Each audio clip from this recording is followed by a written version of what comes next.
Urbain Grandier. Alexandre Dumas. Published, 1840. Categories: Non-fiction, History. About Dumas. Alexandre Dumas, P.A.-Diaris born Dumas David à la Pailletterie, July 24, 1802 – December 5, 1870, was a French writer. Best known for his numerous historical novels of high adventure which have made him one of the most widely read French authors in the world. Many of his novels, including The Count of Monte Cristo, The Three Musketeers, and The Man in the Iron Mask, were serialized, and he also wrote plays and magazine articles and was a prolific correspondent. Source: Wikipedia. Also available on our channel. Dumas, The Count of Monte Cristo, 1845. The Three Musketeers, 1844. The Man in the Iron Mask, 1850.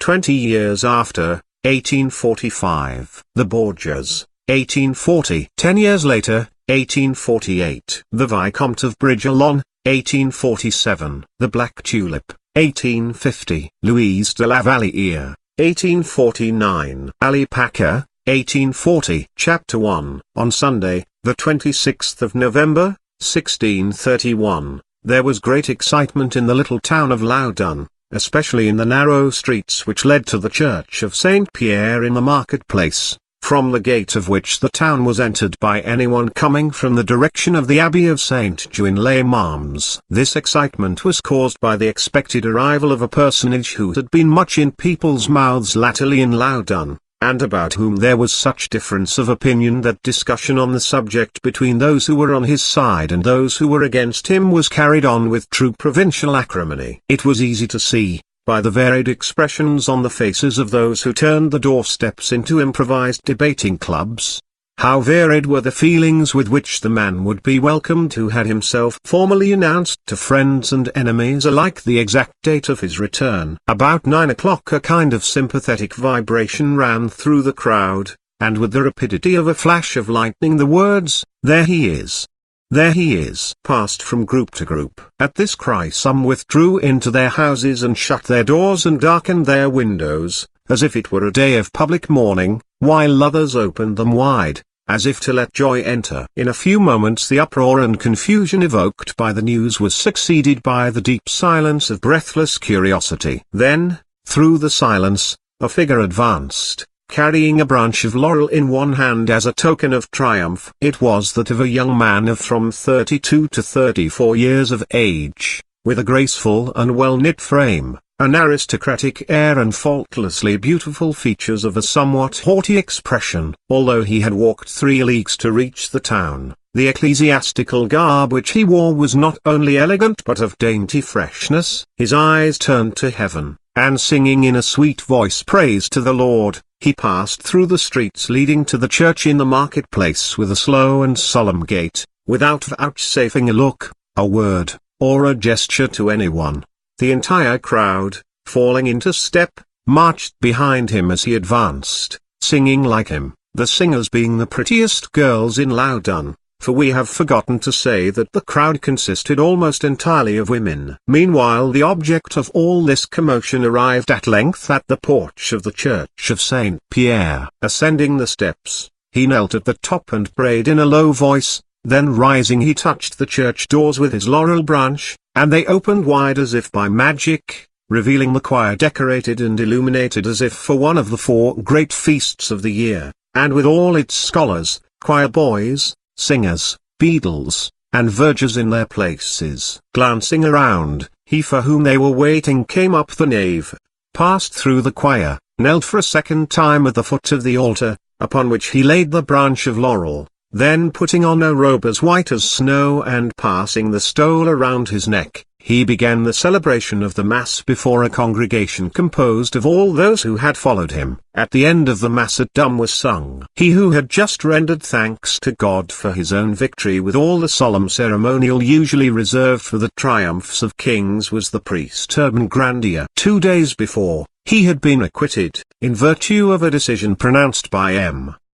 Discoboli de Sourdis, Archbishop of Bordeaux, of an accusation brought against him of which he had been declared guilty by a magistrate, and in punishment of which he had been condemned to fast on bread and water every Friday for 3 months, and forbidden to exercise his priestly functions in the diocese of Poitiers for 5 years and in the town of Loudun for ever. These are the circumstances under which the sentence had been passed and the judgment reversed. Urbain Grandier was born at Rovere, a village near Sable, a little town of Bas-Maine. Having studied the sciences with his father Pierre and his uncle Claude Grandier, who were learned astrologers and alchemists, he entered, at the age of 12, the Jesuit college at Bordeaux, having already received the ordinary education of a young man. The professors soon found that besides his considerable attainments he had great natural gifts for languages and oratory. They therefore made of him a thorough classical scholar, and in order to develop his oratorical talent encouraged him to practice preaching. They soon grew very fond of a pupil who was likely to bring them so much credit, and as soon as he was old enough to take holy orders they gave him the cure of souls in the parish of St. Pierre in Loudun, which was in the gift of the college. When he had been some months installed there as a priest in charge, he received a prebendal stall, thanks to the same patrons, in the collegiate church of Saint Croix.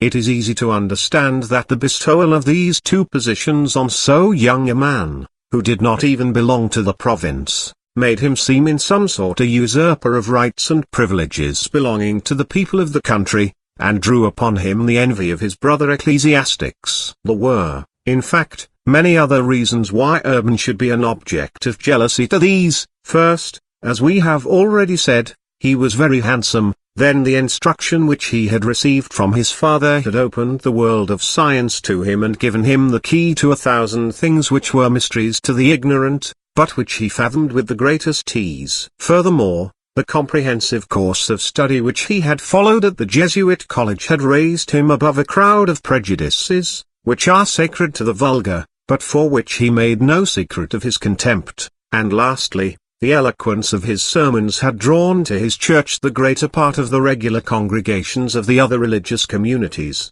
especially of the mendicant orders, who had till then, in what concerned preaching, borne away the palm at Loudun. As we have said, all this was more than enough to excite, first jealousy, and then hatred. And both were excited in no ordinary degree. We all know how easily the ill-natured gossip of a small town can rouse the angry contempt of the masses for everything which is beyond or above them. In a wider sphere Urbain would have shone by his many gifts, but, cooped up as he was within the walls of a little town and deprived of air and space, all that might have conduced to his success in Paris led to his destruction at Loudun. It was also unfortunate for Urbain that his character, far from winning pardon for his genius, augmented the hatred which the latter inspired. Urbain, who in his intercourse with his friends was cordial and agreeable, was sarcastic, cold, and haughty to his enemies. When he had once resolved on a course, he pursued it unflinchingly. He jealously exacted all the honor due to the rank at which he had arrived,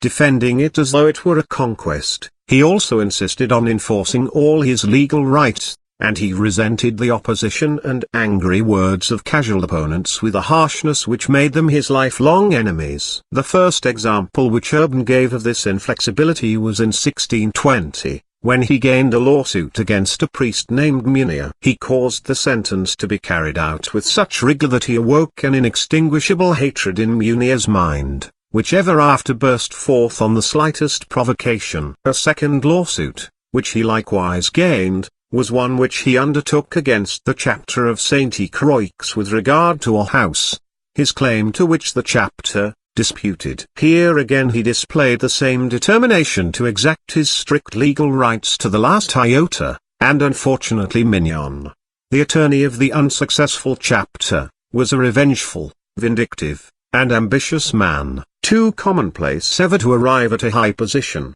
and yet too much above his surroundings to be content with the secondary position which he occupied. This man, who was a canon of the collegiate church of Saint Croix and director of the Ursuline convent, will have an important part to play in the following narrative. Being as hypocritical as Urbain was straightforward, his ambition was to gain wherever his name was known a reputation for exalted piety, He therefore affected in his life the asceticism of an anchorite and the self-denial of a saint, as he had much experience in ecclesiastical lawsuits. He looked on the chapter's loss of this one, of which he had in some sort guaranteed the success, as a personal humiliation, so that when Urbain gave himself airs of triumph and exacted the last letter of his bond, as in the case of Meunier, he turned Mignon into an enemy who was not only more relentless but more dangerous than the former. In the meantime, and in consequence of this lawsuit, a certain Barot, an uncle of Mignon and his partner as well, got up a dispute with Urbain, but as he was a man below mediocrity, Urbain required in order to crush him only to let fall from the height of his superiority a few of those disdainful words which brand as deeply as a red-hot iron. This man, though totally wanting in parts, was very rich, and having no children was always surrounded by a horde of relatives, every one of whom was absorbed in the attempt to make himself so agreeable that his name would appear in Barot's will. This being so, the mocking words which were rained down on Barot spattered not only himself but also all those who had sided with him in the quarrel, and thus added considerably to the tale of Urbain's enemies. About this epoch a still graver event took place. Amongst the most assiduous frequenters of the confessional in his church was a young and pretty girl, Julie by name, the daughter of the king's attorney, Trinquant being, as well as Barot, an uncle of Mignon. Now it happened that this young girl fell into such a state of debility that she was obliged to keep her room. One of her friends, named Mother Peltier, giving up society, of which she was very fond, undertook to nurse the patient, and carried her devotion so far as to shut herself up in the same room with her. When Julie Trinquant had recovered and was able again to take her place in the world, it came out that Mother Peltier, during her weeks of retirement, had given birth to a child, which had been baptized and then put out to nurse. Now, by one of those odd whims which so often take possession of the public mind, everyone in Loudun persisted in asserting that the real mother of the infant was not she who had acknowledged herself as such, that, in short, Mother Peltier had sold her good name to her friend Julie for a sum of money, and of course it followed as a matter about which there could be no possible doubt, that Urbain was the father. Trinquant, hearing of the reports about his daughter, took upon himself as king's attorney to have Mother Peltier arrested and imprisoned. Being questioned about the child, she insisted that she was its mother, and would take its maintenance upon herself. To have brought a child into the world under such circumstances was a sin, but not a crime. Trinquant was therefore obliged to set Mother at liberty, and the abuse of justice of which he was guilty served only to spread the scandal farther and to strengthen the public in the belief it had taken up. Hitherto, whether through the intervention of the heavenly powers, or by means of his own cleverness, Urbain Grandier had come out victor in every struggle in which he had engaged, but each victor had added to the number of his enemies, and these were now so numerous that any other than he would have been alarmed, and have tried either to conciliate them or to take precautions against their malice. But Urbain, wrapped in his pride, and perhaps conscious of his innocence, paid no attention to the counsels of his most faithful followers, but went on his way unheeding. All the opponents whom till now Urbain had encountered had been entirely unconnected with each other, and had each struggled for his own individual ends. Urbain's enemies, believing that the cause of his success was to be found in the want of cooperation among themselves, now determined to unite in order to crush him. In consequence, a conference was held at Barot's, at which, besides Barot himself, Meunier, Trinquant, and Mignon took part, and the latter had also brought with him one Menuau, a king's counsel and his own most intimate friend, who was, however, influenced by other motives than friendship in joining the conspiracy. The fact was, that Menuau was in love with a woman who had steadfastly refused to show him any favor, and he had got firmly fixed in his head that the reason for her else inexplicable indifference and disdain was that Urbain had been beforehand with him in finding an entrance to her heart. The object of the meeting was to agree as to the best means of driving the common enemy out of Loudun and its neighborhood. Urbain's life was so well ordered that it presented little which his enemies could use as a handle for their purpose. His only foible seemed to be a predilection for female society, while in return all the wives and daughters of the place, with the unerring instinct of their sex, seeing that the new priest was young, handsome, and eloquent, chose him, whenever it was possible, as their spiritual director. As this preference had already offended many husbands and fathers, the decision the conspirators arrived at was that on this side alone was Grandier vulnerable, and that their only chance of success was to attack him where he was weakest. Almost at once, therefore, the vague reports which had been floating about began to attain a certain definiteness. There were allusions made, though no name was mentioned, to a young girl in Loudun, who in spite of Grandier's frequent unfaithfulness yet remained his mistress-in-chief. Then it began to be whispered that the young girl, having had conscientious scruples about her love for Urbain, he had allayed them by an act of sacrilege, that is to say, he had, as priest, in the middle of the night, performed the service of marriage between himself and his mistress. The more absurd the reports, the more credence did they gain, and it was not long till everyone in Loudun believed them true, although no one was able to name the mysterious heroine of the tale who had had the courage to contract a marriage with a priest, and considering how small Loudun was, this was most extraordinary. Resolute and full of courage as was Grandier, at length he could not conceal from himself that his path lay over quicksands. He felt that slander was secretly closing him round, and that as soon as he was well entangled in her shiny folds, she would reveal herself by raising her abhorred head, and that then a mortal combat between them would begin. But it was one of his convictions that to draw back was to acknowledge one's guilt.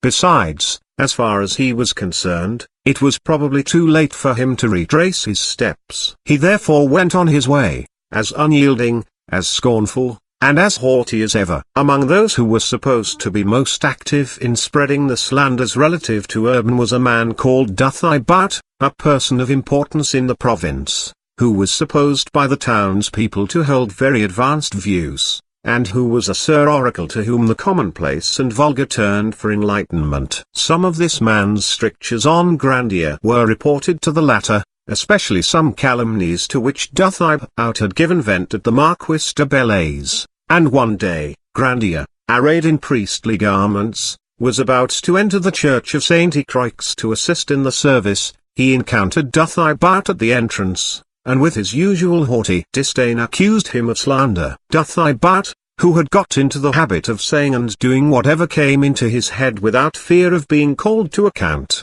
partly because of his wealth and partly because of the influence he had gained over the narrow-minded, who are so numerous in a small provincial town, and who regarded him as being much above them, was so furious at this public reprimand, that he raised his cane and struck Urbain. The opportunity which this affront afforded Grandier of being revenged on all his enemies was too precious to be neglected, but, convinced, with too much reason, that he would never obtain justice from the local authorities, although the respect due to the church had been infringed, in his person he decided to appeal to King Louis XIII, who deigned to receive him, and deciding that the insult offered to a priest robed in the sacred vestments should be expiated, sent the cause to the High Court of Parliament, with instructions that the case against Duthaibart should be tried and decided there. Hereupon Urbain's enemies saw they had no time to lose, and took advantage of his absence to make counter-accusations against him. Two worthies beings,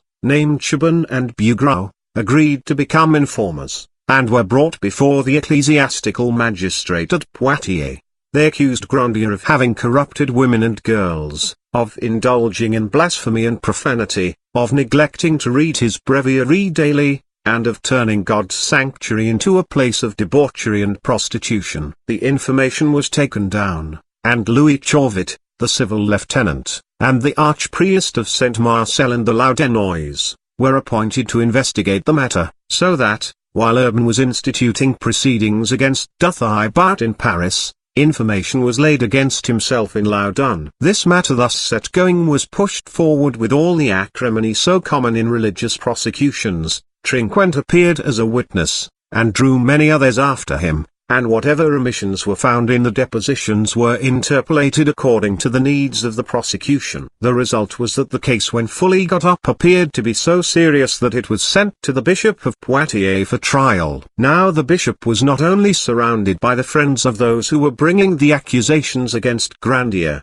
but had himself or grudge against him. It had happened some time before that Urbain, the case being urgent, had dispensed with the usual notice of a marriage, and the bishop, knowing this, found in the papers laid before him, superficial as they were, sufficient evidence against Urbain to justify him in issuing a warrant for his apprehension, which was drawn up in the following words: Henri Louis, Chardanier de la Roche-Pazai, by divine mercy Bishop of Poitiers, in view of the charges and informations conveyed to us by the Archpriest of Loudun against Urbain Grandier, priest in charge of the Church of Saint Pierre in the marketplace at Loudun, in virtue of a commission appointed by us directed to the said Archpriest, or in his absence to the Prior of Chassaignes, in view also of the opinion given by our attorney upon the said charges, have ordered and do hereby order that Urbain Grandier, the accused, be quietly taken to the prison in our palace in Poitiers, if it so be that he be taken and apprehended, and if not, that he be summoned to appear at his domicile within 3 days, by the first apparitor priest, or tonsured clerk, and also by the first royal sergeant, upon this warrant, and we request the aid of the secular authorities, and to them, or to any one of them, we hereby give power and authority to carry out this decree notwithstanding any opposition or appeal, and the said Grandier having been heard, such a decision will be given by our attorney as the facts may seem to warrant. Given at Tissé the 22nd day of October 1629, and signed in the original as follows: Henri Louis, Bishop of Poitiers. Grandier was, as we have said, at Paris when these proceedings were taken against him, conducting before the Parliament his case against Duthai.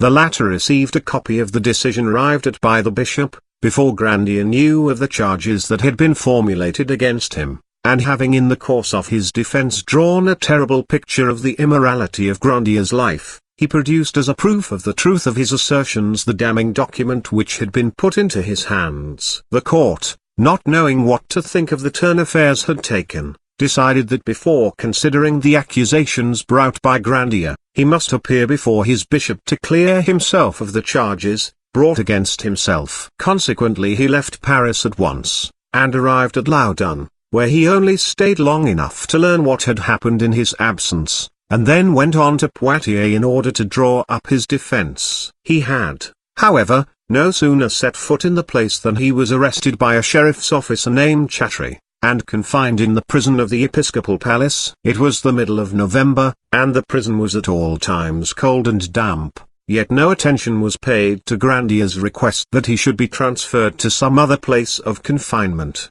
Convinced by this that his enemies had more influence than he had supposed, he resolved to possess his soul in patience, and remained a prisoner for 2 months, during which even his warmest friends believed him lost, while Duthai openly laughed at the proceedings instituted against himself, which he now believed would never go any farther, and Barrett had already selected one of his heirs, a certain Ismail Boulay, as successor to Urbain as priest and prebendary. It was arranged that the costs of the lawsuit should be defrayed out of a fund raised by the prosecutors, the rich paying for the poor, for as all the witnesses lived at Loudun and the trial was to take place at Poitiers, considerable expense would be incurred by the necessity of bringing so many people such a distance, but the lust of vengeance proved stronger than the lust of gold, the subscription expected from each being estimated according to his fortune. Each paid without a murmur, and at the end of 2 months the case was concluded. In spite of the evident pains taken by the prosecution to strain the evidence against the defendant, the principal charge could not be sustained, which was that he had led astray many wives and daughters in Loudun. No one woman came forward to complain of her ruin by Grandier. The name of no single victim of his alleged immorality was given. The conduct of the case was the most extraordinary ever seen. It was evident that the accusations were founded on hearsay and not on fact, and yet a decision and sentence against Grandier were pronounced on January 3, 1630. The sentence was as follows: for 3 months to fast each Friday on bread and water by way of penance, to be inhibited from the performance of clerical functions in the diocese of Poitiers for 5 years, and in the town of Loudun forever. Both parties appealed from this decision, Grandier to the Archbishop of Bordeaux, and his adversaries, on the advice of the attorney to the diocese, pleading a miscarriage of justice, to the Parliament of Paris, this last appeal being made in order to overwhelm Grandier and break his spirit. But Grandier's resolution enabled him to face this attack boldly. He engaged counsel to defend his case before the Parliament, while he himself conducted his appeal to the Archbishop of Bordeaux. But as there were many necessary witnesses, and it was almost impossible to bring them all such a great distance, the Archiepiscopal Court sent the appeal to the Presidial Court of Poitiers. The public prosecutor of Poitiers began a fresh investigation, which being conducted with impartiality was not encouraging to Grandier's accusers. There had been many conflicting statements made by the witnesses, and these were now repeated. Other witnesses had declared quite openly that they had been bribed. Others again stated that their depositions had been tampered with, and amongst these latter was a certain priest named Mechin, and also that Ishmael Bouley whom Barrett had been in such a hurry to select as candidate for the reversion of Grandier's preferments. Bouley's deposition has been lost, but we can lay Mechin's before the reader, for the original has been preserved, just as it issued from his pen. I, Gervais Mechin,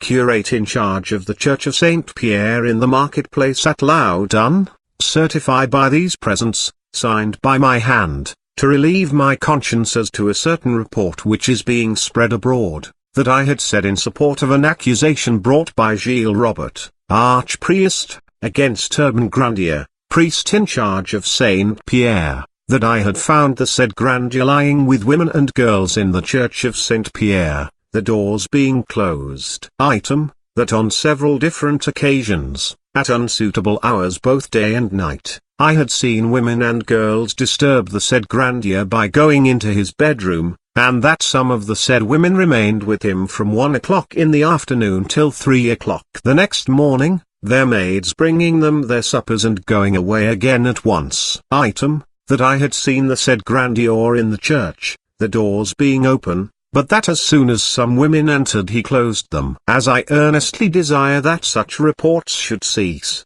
I declare by these presents that I have never seen the said Grandier with women or girls in the church, the doors being closed, that I have never found him there alone with women or girls, that when he spoke to either someone else was always present, and the doors were open, and as to their posture, I think I made it sufficiently clear when in the witness box that Grandier was seated and the women scattered over the church. Furthermore, I have never seen either women or girls enter Grandier's bedroom either by day or night, although it is true that I have heard people in the corridor coming and going late in the evening. Who they were I cannot say, but a brother of the said Grandier sleeps close by. Neither have I any knowledge that either women or girls had their suppers brought to the said room. I have also never said that he neglected the reading of his breviary, because that would be contrary to the truth, seeing that on several occasions he borrowed mine and read his hours in it. I also declare that I have never seen him close the doors of the church,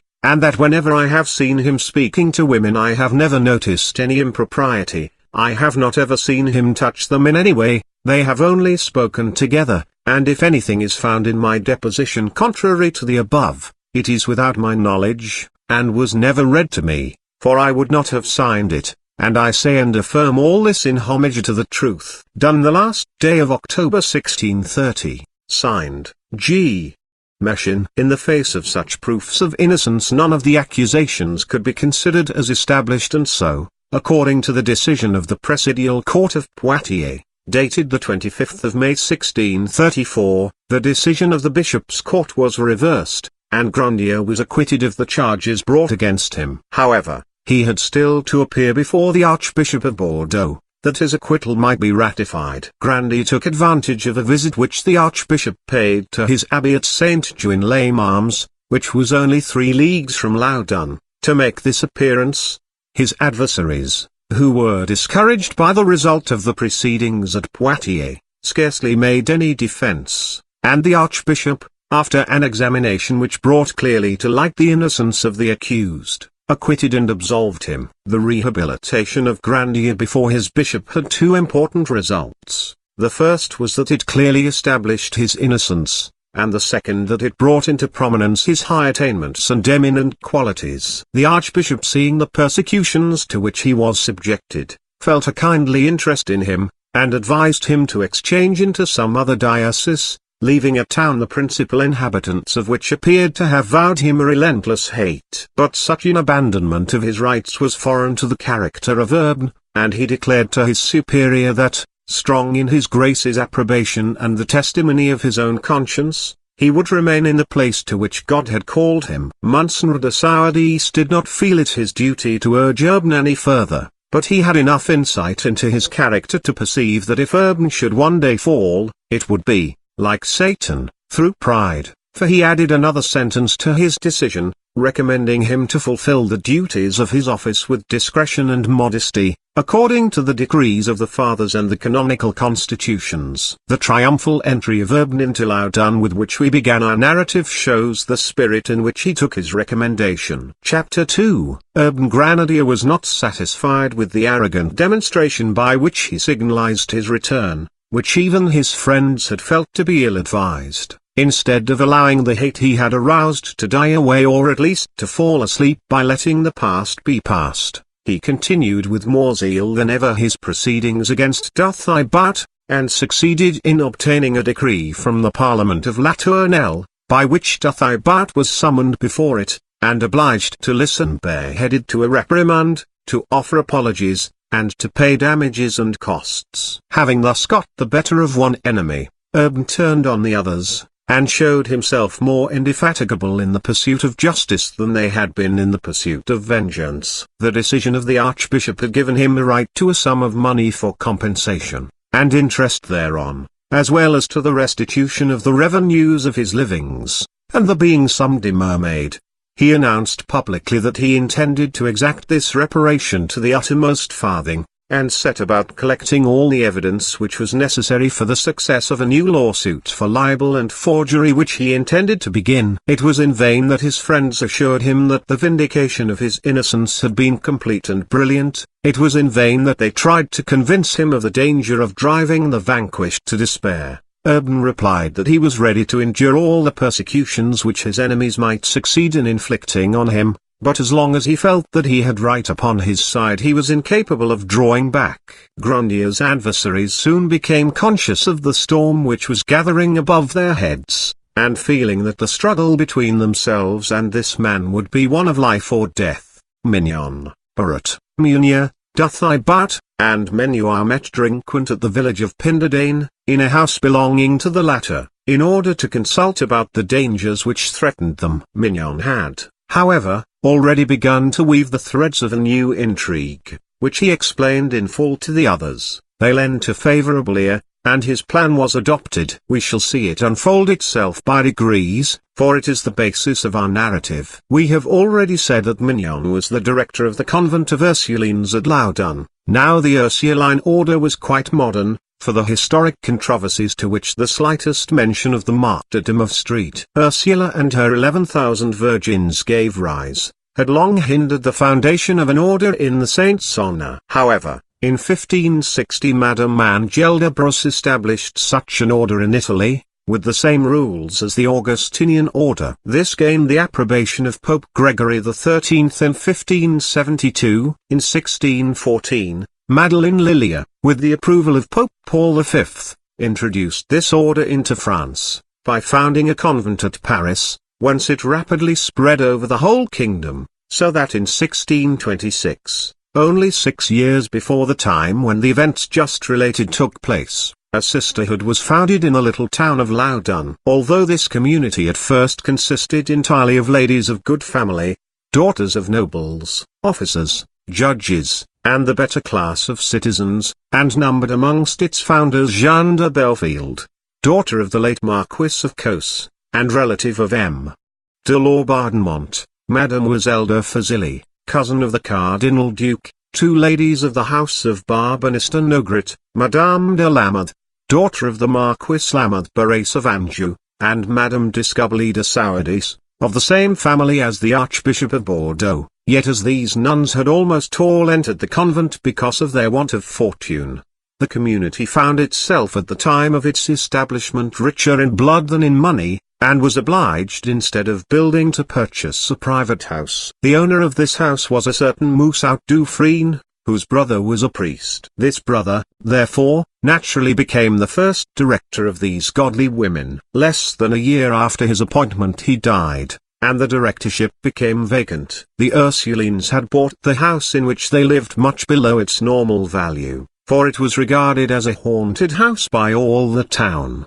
The landlord had rightly thought that there was no better way of getting rid of the ghosts than to confront them with a religious sisterhood, the members of which, passing their days in fasting and prayer, would be hardly likely to have their nights disturbed by bad spirits. And in truth, during the year which they had already passed in the house, no ghost had ever put in an appearance, a fact which had greatly increased the reputation of the nuns for sanctity. When their director died, it so happened that the boarders took advantage of the occasion to indulge in some diversion at the expense of the older nuns, who were held in general detestation by the youth of the establishment on account of the rigor with which they enforced the rules of the order. Their plan was to raise once more those spirits which had been, as everyone supposed, permanently relegated to outer darkness. So noises began to be heard on the roof of the house, which resolved themselves into cries and groans. Then, growing bolder, the spirits entered the attics and garrets, announcing their presence by clanking of chains. At last they became so familiar that they invaded the dormitories, where they dragged the sheets off the sisters and abstracted their clothes. Great was the terror in the convent, and great the talk in the town, so that the Mother Superior called her wisest nuns around her and asked them what, in their opinion, would be the best course to take in the delicate circumstances in which they found themselves. Without a dissentient voice, the conclusion arrived at was, that the late director should be immediately replaced by a man still holier than he, if such a man could be found, and whether because he possessed a reputation for sanctity, or for some other reason,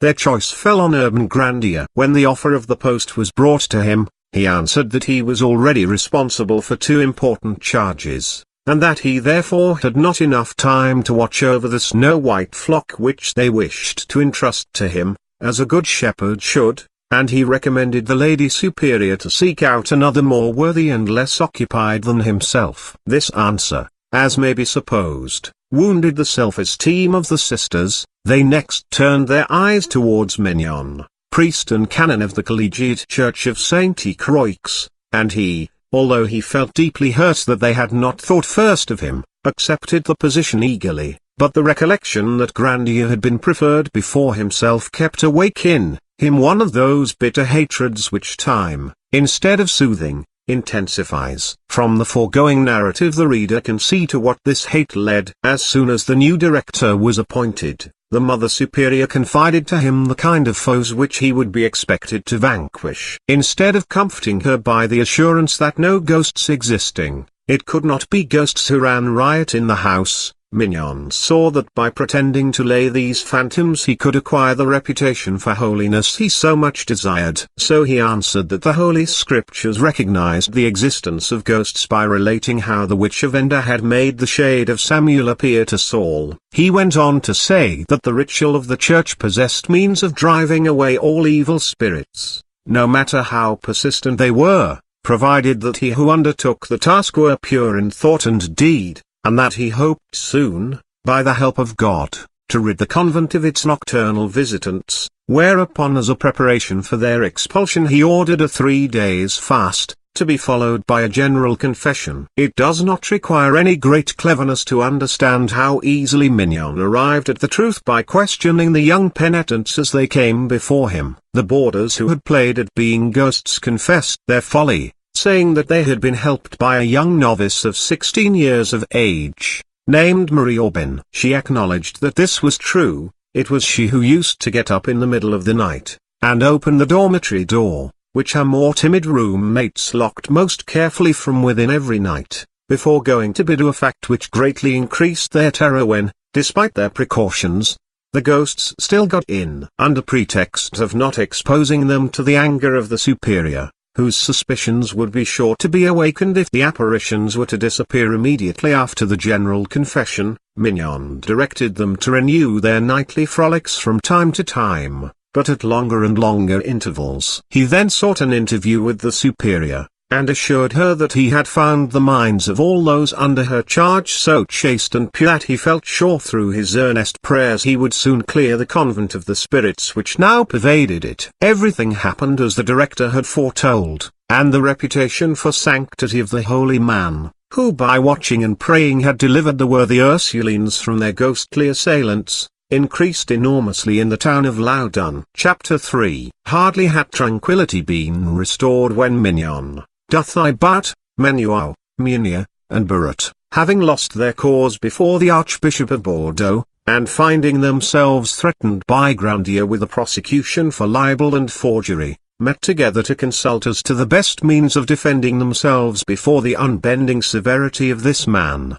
who would, they felt, destroy them if they did not destroy him. The result of this consultation was that very shortly afterwards queer reports began to fly about. It was whispered that the ghosts whom the pious director had expelled had again invaded the convent, under an invisible and impalpable form, and that several of the nuns had given, by their words and acts, incontrovertible proofs of being possessed. When these reports were mentioned to Mignon, he, instead of denying their truth, cast up his eyes to heaven and said that God was certainly a great and merciful God, but it was also certain that Satan was very clever, especially when he was backed by that false human science called magic. However, as to the report, though they were not entirely without foundation, he would not go so far as to say that any of the sisters were really possessed by devils, that being a question which time alone could decide. The effect of such an answer on minds already prepared to listen to the most impossible things, may easily be guessed. Mignon let the gossip go its rounds for several months without giving it any fresh food, but at length, when the time was ripe, he called on the priest of St. Jacques at Chinon, and told him that matters had now come to such a pass in the Ursuline convent that he felt it impossible to bear up alone under the responsibility of caring for the salvation of the afflicted nuns, and he begged him to accompany him to the convent. This priest, whose name was Pierre Bar, was exactly the man whom Mignon needed in such a crisis. He was of melancholy temperament, and dreamed dreams and saw visions. His one ambition was to gain a reputation for asceticism and holiness. Desiring to surround his visit with the solemnity befitting such an important event, he set out for Loudun at the head of all his parishioners, the whole procession going on foot, in order to arouse interest and curiosity. But this measure was quite needless. It took less than that to set the town agog. While the faithful filled the churches offering up prayers for the success of the exorcisms, Mignon and Bar entered upon their task at the convent, where they remained shut up with the nuns for 6 hours. At the end of this time Bar appeared and announced to his parishioners that they might go back to Chinon without him, for he had made up his mind to remain for the present at Loudun, in order to aid the venerable director of the Ursuline convent in the holy work he had undertaken. He enjoined on them to pray morning and evening, with all possible fervor, that, in spite of the serious dangers by which it was surrounded, the good cause might finally triumph. This advice, unaccompanied as it was by any explanation, redoubled the curiosity of the people, and the belief gained ground that it was not merely 1 or 2 nuns who were possessed of devils, but the whole sisterhood. It was not very long before the name of the magician who had worked this wonder began to be mentioned quite openly. Satan, it was said, had drawn Urbain Grandier into his power, through his pride. Urbain had entered into a pact with the evil spirit by which he had sold him his soul in return for being made the most learned man on earth. Now, as Urbain's knowledge was much greater than that of the inhabitants of Loudun, this story gained general credence in the town, although here and there was to be found a man sufficiently enlightened to shrug his shoulders at these absurdities, and to laugh at the mummeries, of which as yet he saw only the ridiculous side. For the next 10 or 12 days Mignon and Bar spent the greater part of their time at the convent, sometimes remaining there for 6 hours at a stretch, sometimes the entire day. At length, on Monday, the 11th of October, 1632, they wrote to the priest of Vinia, to Messire Guillaume Cerise de la Grandier, bailiff of the Loudenois, and to Messire Louis Chauvet, civil lieutenant, begging them to visit the Ursuline convent, in order to examine 2 nuns who were possessed by evil spirits. and to verify the strange and almost incredible manifestations of this possession. Being thus formally appealed to, the two magistrates could not avoid compliance with the request. It must be confessed that they were not free from curiosity, and felt far from sorry at being able to get to the bottom of the mystery of which for some time the whole town was talking. They repaired, therefore, to the convent, intending to make a thorough investigation as to the reality of the possession and as to the efficacy of the exorcisms employed. Should they judge that the nuns were really possessed, and that those who tried to deliver them were in earnest, they would authorize the continuation of the efforts at exorcism. But if they were not satisfied on these 2 points, they would soon put an end to the whole thing as a comedy. When they reached the door, Mignon, wearing alban stole, came to meet them. He told them that the feelings of the nuns had for more than 2 weeks been harrowed by the apparition of spectres and other blood-curdling visions, that the Mother Superior and 2 nuns had evidently been possessed by evil spirits for over a week, that owing to the efforts of Bar and same Carmelite friars who were good enough to assist him against their common enemies, the devils had been temporarily driven out. But on the previous Sunday night, the 10th of October, the Mother Superior, Jeanne de Belfield, whose conventual name was Jeanne d'Anges, and a lay sister called Jeanne Dumanu, had again been entered into by the same spirits. It had, however, been discovered by means of exorcisms that a new compact, of which the symbol and token was a bunch of roses, had been concluded, the symbol and token of the first having been 3 black thorns. He added that during the time of the first possession the demons had refused to give their names, but by the power of his exorcisms this reluctance had been overcome, the spirit which had resumed possession of the Mother Superior having at length revealed that its name was Ashtaroth, one of the greatest enemies of God, while the devil which had entered into the lay sister was of a lower order, and was called Sabulon. Unfortunately, continued Mignon, just now the 2 afflicted nuns were resting, and he requested the bailiff and the civil lieutenant to put off their inspection till a little later. The 2 magistrates were just about to go away, when a nun appeared, saying that the devils were again doing their worst with the 2 into whom they had entered. Consequently, they accompanied Mignon and the priest from Venia to an upper room, in which were 7 narrow beds, of which 2 only were occupied, one by the Mother Superior and the other by the lay sister. The Superior, who was the more thoroughly possessed of the 2, was surrounded by the Carmelite monks, the sisters belonging to the convent, Mather and Rousseau, priest and canon of St. Croix, and Mannery, a surgeon from the town. No sooner did the 2 magistrates join the others than the Superior was seized with violent convulsions, writhing and uttering squeals in exact imitation of a sucking pig. The 2 magistrates looked on in profound astonishment, which was greatly increased when they saw the patient now bury herself in her bed, now spring right out of it, the whole performance being accompanied by such diabolical gestures and grimaces that, if they were not quite convinced that the possession was genuine, they were at least filled with admiration of the manner in which it was simulated. Mignon next informed the bailiff and the civil lieutenant, that although the Superior had never learned Latin she would reply in that language to all the questions addressed to her, if such were their desire. The magistrates answered that as they were there in order to examine thoroughly into the facts of the case, they begged the exorcists to give them every possible proof that the possession was real. Upon this, Mignon approached the Mother Superior, and, having ordered everyone to be silent, placed 2 of his fingers in her mouth, and, having gone through the form of exorcism prescribed by the ritual, he asked the following questions word for word as they are given. D. Why have you entered into the body of this young girl? Ah. Causa animosities, out of enmity. D. Per quod pactum, by what pact? Ah. Per flores, by flowers. D. Quails, what flowers? Ah. Roses, roses. D. Quis misfit, by whom wert thou sent? At this question the magistrates remarked that the Superior hesitated to reply. Twice she opened her mouth in vain, but the 3rd time she said in a weak voice, D. Dic cognomen, what is his surname? Ah. Urbanus, Urban. Here there was again the same hesitation, but as if impelled by their will of the exorcist she answered Grandier, Grandier. D. Dic qualitatum, what is his profession? Sacerdos, a priest. D. Cugius ecclesiae, of what church? Sancti Petri, Saint Pierre. D. Quae persona agilit flores, who brought the flowers?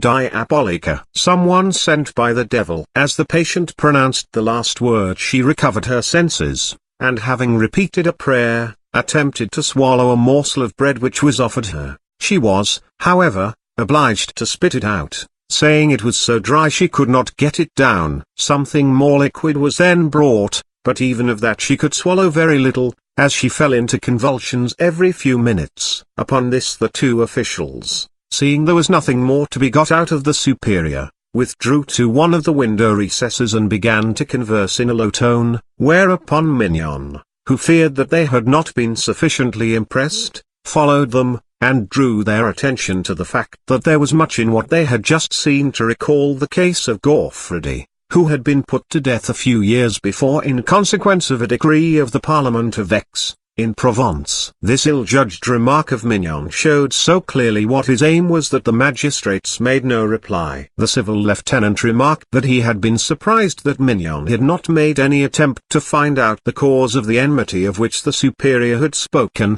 and which it was so important to find out, but Mignon excused himself by saying that he had no right to put questions merely to gratify curiosity. The civil lieutenant was about to insist on the matter being investigated, when the lay sister in her turn went into a fit, thus extricating Mignon from his embarrassment. The magistrates approached the lay sister's bed at once, and directed Mignon to put the same questions to her as to the superior.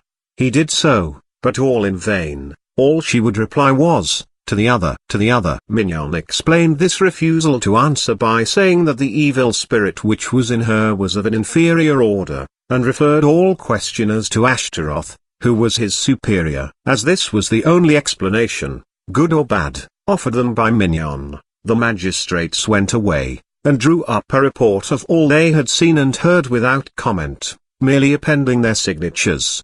But in the town very few people shown the same discretion and reticence as the magistrates. The bigoted believed, the hypocrites pretended to believe, and the worldly minded, who were numerous, discussed the doctrine of possession in all its phases, and made no secret of their own entire incredulity. They wondered, and not without reason it must be confessed, what had induced the devils to go out of the nuns' bodies for 2 days only, and then come back and resume possession, to the confusion of the exorcists. Further, they wanted to know why the Mother Superior's devil spoke Latin, while the lay sisters was ignorant of that tongue, for a mere difference of rank in the hierarchy of hell did not seem a sufficient explanation of such a difference in education. Mignon's refusal to go on with his interrogations as to the cause of the enmity made them, they said, suspect that, knowing he had reached the end of Ashtaroth's classical knowledge, he felt it useless to try to continue the dialogue in the Ciceronian idiom. Moreover,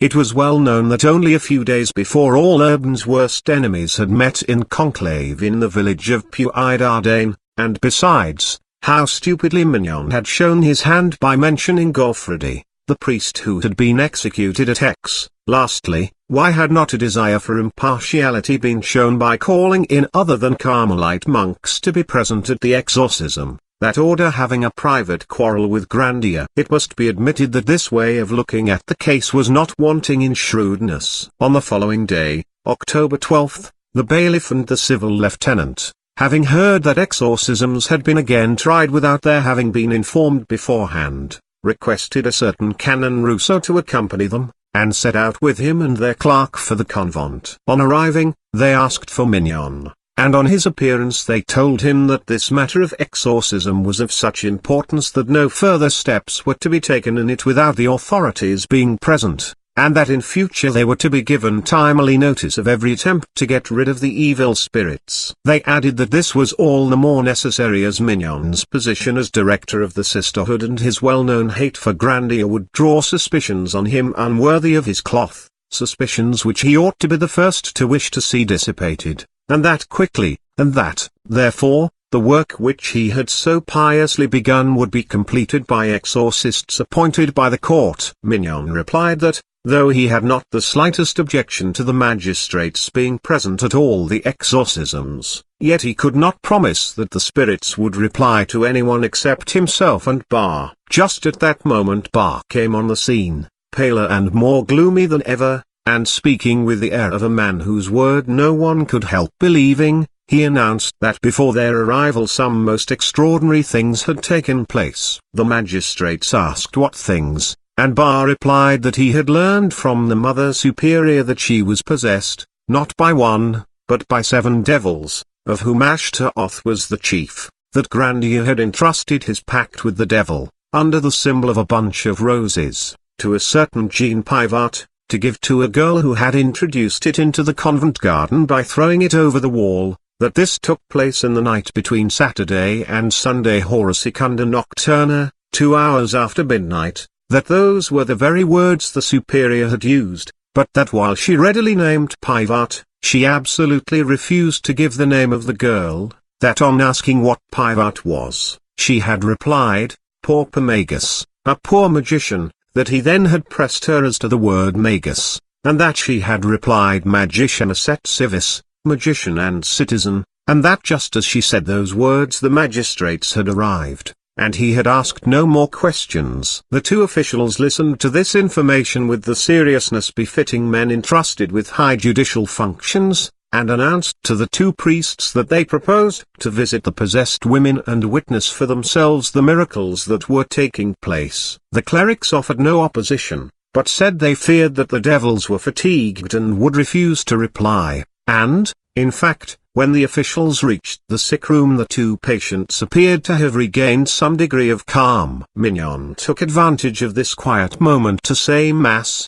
to which the 2 magistrates listened devoutly and tranquilly. And while the sacrifice was being offered the demons did not dare to move. It was expected that they would offer some opposition at the elevation of their host, but everything passed off without disturbance, only the lay sister's hands and feet twitched a great deal, and this was the only fact which the magistrates thought worthy of mention in their report for that morning. Bar assured them, however, that if they would return about 3 o'clock the devils would probably have recovered sufficiently from their fatigue to give a second performance. As the 2 gentlemen had determined to see the affair to the end, they returned to the convent at the hour named, accompanied by Messire Iene de Sainte Martha, Sire Deschernks, and found the room in which the possessed were lying full of curious spectators, for the exorcists had been true prophets, so the devils were at work again. The Superior, as always, was the more tormented of the 2, as was only to be expected,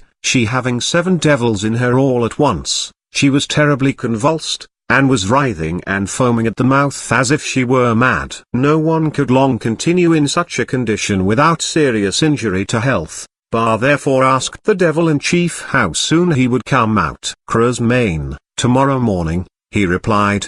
The exorcist then tried to hurry him, asking him why he would not come out at once, whereupon the Superior murmured the word pactum, a pact, and then sacerdos, a priest, and finally finis, or finite, for even those nearest could not catch the word distinctly, as the devil, afraid doubtless of perpetrating a barbarism, spoke through the nun's closely clenched teeth. This being all decidedly unsatisfying, the magistrates insisted that the examination should continue. But the devils had again exhausted themselves, and refused to utter another word. The priest even tried touching the Superior's head with the pikes, while prayers and litanies were recited, but it was all in vain, except that some of the spectators thought that the contortions of the patient became more violent when the intercessions of certain saints were invoked, as for instance Saints August and Jerome, Antony, and Mary Magdalene. Bar next directed the Mother Superior to dedicate her heart and soul to God, which she did without difficulty, but when he commanded her to dedicate her body also, the chief devil indicated by fresh convulsions that he was not going to allow himself to be deprived of a domicile without resistance, and made those who had heard him say that he would leave the next morning feel that he had only said so under compulsion, and their curiosity as to the result became heightened. At length, however, Despite the obstinate resistance of the demon, the superior succeeded in dedicating her body also to God, and thus victorious her features resumed their usual expression, and smiling as if nothing had happened, she turned to Bar and said that there was no vestige of Satan left in her. The civil lieutenant then asked her if she remembered the questions she had been asked and the answers she had given, but she replied that she remembered nothing, but afterwards, having taken some refreshment, she said to those around her that she recollected perfectly how the first possession, over which Mignon had triumphed, had taken place, one evening about 10 o'clock, while several nuns were still in her room, although she was already in bed. It seemed to her that someone took her hand and laid something in it, closing her fingers. At that instant she felt a sharp pain as if she had been pricked by 3 pins, and hearing her scream, the nuns came to her bedside to ask what ailed her. She held out her hand, and they found 3 black thorns sticking in it, each having made a tiny wound. Just as she had told this tale, the lay sister, as if to prevent all commentary, was seized with convulsions, and Bar recommenced his prayers and exorcisms, but was soon interrupted by shrieks, for one of the persons present had seen a black cat come down the chimney and disappear. Instantly everyone concluded it must be the devil, and began to seek it out. It was not without great difficulty that it was caught, for, terrified at the sight of so many people and at the noise, the poor animal had sought refuge under a canopy, but at last it was secured and carried to the superior's bedside, where Bar began his exorcisms once more, covering the cat with signs of the cross, and adjuring the devil to take his true shape. Suddenly the Touriere, the woman who received the tradespeople, came forward, declaring the supposed devil to be only her cat, and she immediately took possession of it, lest some harm should happen to it. The gathering had been just about to separate, but Barry, fearing that the incident of the cat might throw a ridiculous light upon the evil spirits, resolved to awake once more a salutary terror by announcing that he was going to burn the flowers through which the second spell had been made to work. Producing a bunch of white roses, already faded, he ordered a lighted brazier to be brought. He then threw the flowers on the glowing charcoal, and to the general astonishment they were consumed without any visible effect. The heavens still smiled, no peal of thunder was heard, and no unpleasant odor diffused itself through the room. Bar, feeling that the boldness of this act of destruction had had a bad effect, predicted that the morrow would bring forth wondrous things, that the chief devil would speak more distinctly than hitherto, that he would leave the body of the superior, giving such clear signs of his passage that no one would dare to doubt any longer that it was a case of genuine possession. Thereupon the criminal lieutenant, Henri Herve, who had been present during the exorcism, said they must seize upon the moment of his exit to ask about Pivot, who was unknown at Loudun, although everyone who lived there knew everybody else. Bar replied in Latin, et hoc dicit puellum nominabit, he will not only tell about him, but he will also name the young girl. The young girl whom the devil was to name was, it may be recollected, she who had introduced the flowers into the convent, and whose name the demon until now had absolutely refused to give. On the strength of these promises everyone went home to await the morrow with impatience. Chapter 4. That evening Grandier asked the bailiff for an audience. At first he had made fun of the exorcisms, for the story had been so badly concocted, and the accusations were so glaringly improbable, that he had not felt the least anxiety. But as the case went on it assumed such an important aspect, and the hatred displayed by his enemies was so intense, that the fate of the priest Gaufredy, referred to by Mignon, occurred to Urbain's mind, and in order to be beforehand with his enemies he determined to lodge a complaint against them. This complaint was founded on the fact that Mignon had performed the rite of exorcism in the presence of the civil lieutenant, the bailiff, and many other persons, and had caused the nuns who were said to be possessed, in the hearing of all these people, to name him, Urbain, as the author of their possession. This being a falsehood and an attack upon his honor, he begged the bailiff, in whose hands the conduct of the affair had been specially placed, to order the nuns to be sequestered, apart from the rest of the sisterhood and from each other, and then to have each separately examined. Should there appear to be any evidence of possession, He hoped that the bailiff would be pleased to appoint clerics of well-known rank and upright character to perform whatever exorcisms were needful. Such men, having no bias against him, would be more impartial than Mignon and his adherents. He also called upon the bailiff to have an exact report drawn up of everything that took place at the exorcisms,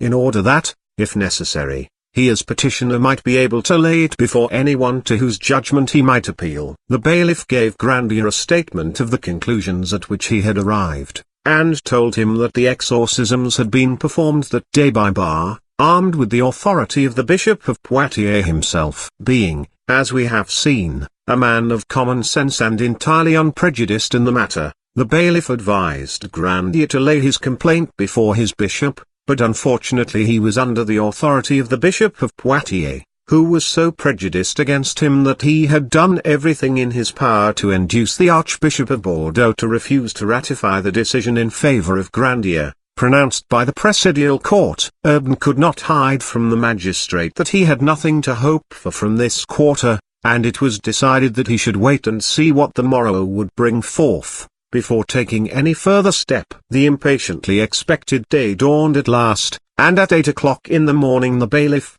the king's attorney, the civil lieutenant, the criminal lieutenant, and the provost's lieutenant, with their respective clerks, were already at the convent. They found the outer gate open, but the inner door shut. In a few moments Mignon came to them and brought them into a waiting room. There he told them that the nuns were preparing for communion, and that he would be very much obliged to them if they would withdraw and wait in a house across the street, just opposite the convent, and that he would send them word when they could come back. The magistrates, having first informed Mignon of Urbain's petition, retired as requested. An hour passed, and as Mignon did not summon them, in spite of his promise, they all went together to the convent chapel, where they were told the exorcisms were already over. The nuns had quitted the choir, and Mignon and Bar came to the grating and told them that they had just completed the rite, and that, thanks to their conjurations, the two afflicted ones were now quite free from evil spirits. They went on to say that they had been working together at the exorcism from 7 o'clock in the morning, and that great wonders, of which they had drawn up an account, had come to pass, but they had considered it would not be proper to allow anyone else to be present during the ceremony besides the exorcists and the possessed. The bailiff pointed out that their manner of proceedings was not only illegal, but that it laid them under suspicion of fraud and collusion, in the eyes of the impartial. Moreover, as the superior had accused Grandier publicly, she was bound to renew and prove her accusation also publicly, and not in secret. Furthermore, it was a great piece of insolence on the part of the exorcists to invite people of their standing and character to come to the convent, and having kept them waiting an hour, to tell them that they considered them unworthy to be admitted to the ceremony which they had been requested to attend. And he wound up by saying that he would draw up a report, as he had already done on each of the preceding days, setting forth the extraordinary discrepancy between their promises and their performance. Mignon replied that he and Bar had had only one thing in view, viz. the expulsion of the demons, and that in that they had succeeded, and that their success would be of great benefit to the Holy Catholic faith, for they had got the demons so thoroughly into their power that they had been able to command them to produce within a week miraculous proofs of the spells cast on the nuns by Urbain Grandier and their wonderful deliverance therefrom, so that in future no one would be able to doubt as to the reality of the possession. Thereupon the magistrates drew up a report of all that had happened, and of what Bar and Mignon had said. This was signed by all the officials present, except the criminal lieutenant, who declared that, having perfect confidence in the statements of the exorcists, he was anxious to do nothing to increase the doubting spirit which was unhappily so prevalent among the worldly. The same day the bailiff secretly warned Urbain of the refusal of the criminal lieutenant to join with the others in signing the report, and almost at the same moment he learned that the cause of his adversaries was strengthened by the adhesion of a certain Messire Enemimen, Seigneur de Silly, and prefect of the town. This gentleman was held in great esteem not only on account of his wealth and the many offices which he filled, but above all on account of his powerful friends, among whom was the Cardinal Duke himself, to whom he had formerly been of use when the cardinal was only a pariah. The character of the conspiracy had now become so alarming that Grandier felt it was time to oppose it with all his strength. Recalling his conversation with the bailiff the preceding day, during which he had advised him to lay his complaint before the Bishop of Poitiers, he set out, accompanied by a priest of Laudun, named Jean Buron, for the prelate's country house at Dissay. The bishop, anticipating his visit, had already given his orders, and Grandier was met by Dupuis, the intendant of the palace, who, in reply to Grandier's request to see the bishop, told him that his lordship was ill. Urbain next addressed himself to the bishop's chaplain, and begged him to inform the prelate that his object in coming was to lay before him the official reports which the magistrates had drawn up of the events which had taken place at the Ursuline convent, and to lodge a complaint as to the slanders and accusations of which he was the victim. Grandier spoke so urgently that the chaplain could not refuse to carry his message. He returned, however, in a few moments, and told Grandier, in the presence of Dupuis, Buron, and a certain Sieur Labras, that the bishop advised him to take his case to the royal judges, and that he earnestly hoped he would obtain justice from them. Grandier perceived that the bishop had been warned against him, and felt that he was becoming more and more entangled in the net of conspiracy around him, but he was not a man to flinch before any danger. He therefore returned immediately to Laudun, and went once more to the bailiff, to whom he related all that had happened at Dissay. He then, a second time, made a formal complaint as to the slanders circulated with regard to him, and begged the magistrates to have recourse to the king's courts in the business. He also said that he desired to be placed under the protection of the king and his justice, as the accusations made against him were aimed at his honor and his life. The bailiff hastened to make out a certificate of Urbain's protest, which forbade at the same time the repetition of the slanders or the infliction on Urbain of any injury. Thanks to this document, a change of parts took place. Mignon, the accuser, became the accused. Feeling that he had powerful support behind him, he had the audacity to appear before the bailiff the same day. He said that he did not acknowledge his jurisdiction, as in what concerned Grandier and himself, they being both priests, they could only be judged by their bishop. He nevertheless protested against the complaint lodged by Grandier, which characterized him as a slanderer, and declared that he was ready to give himself up as a prisoner, in order to show everyone that he did not fear the result of any inquiry. Furthermore, he had taken an oath on the sacred elements the day before, in the presence of his parishioners who had come to Mass, that in all he had hitherto done he had been moved,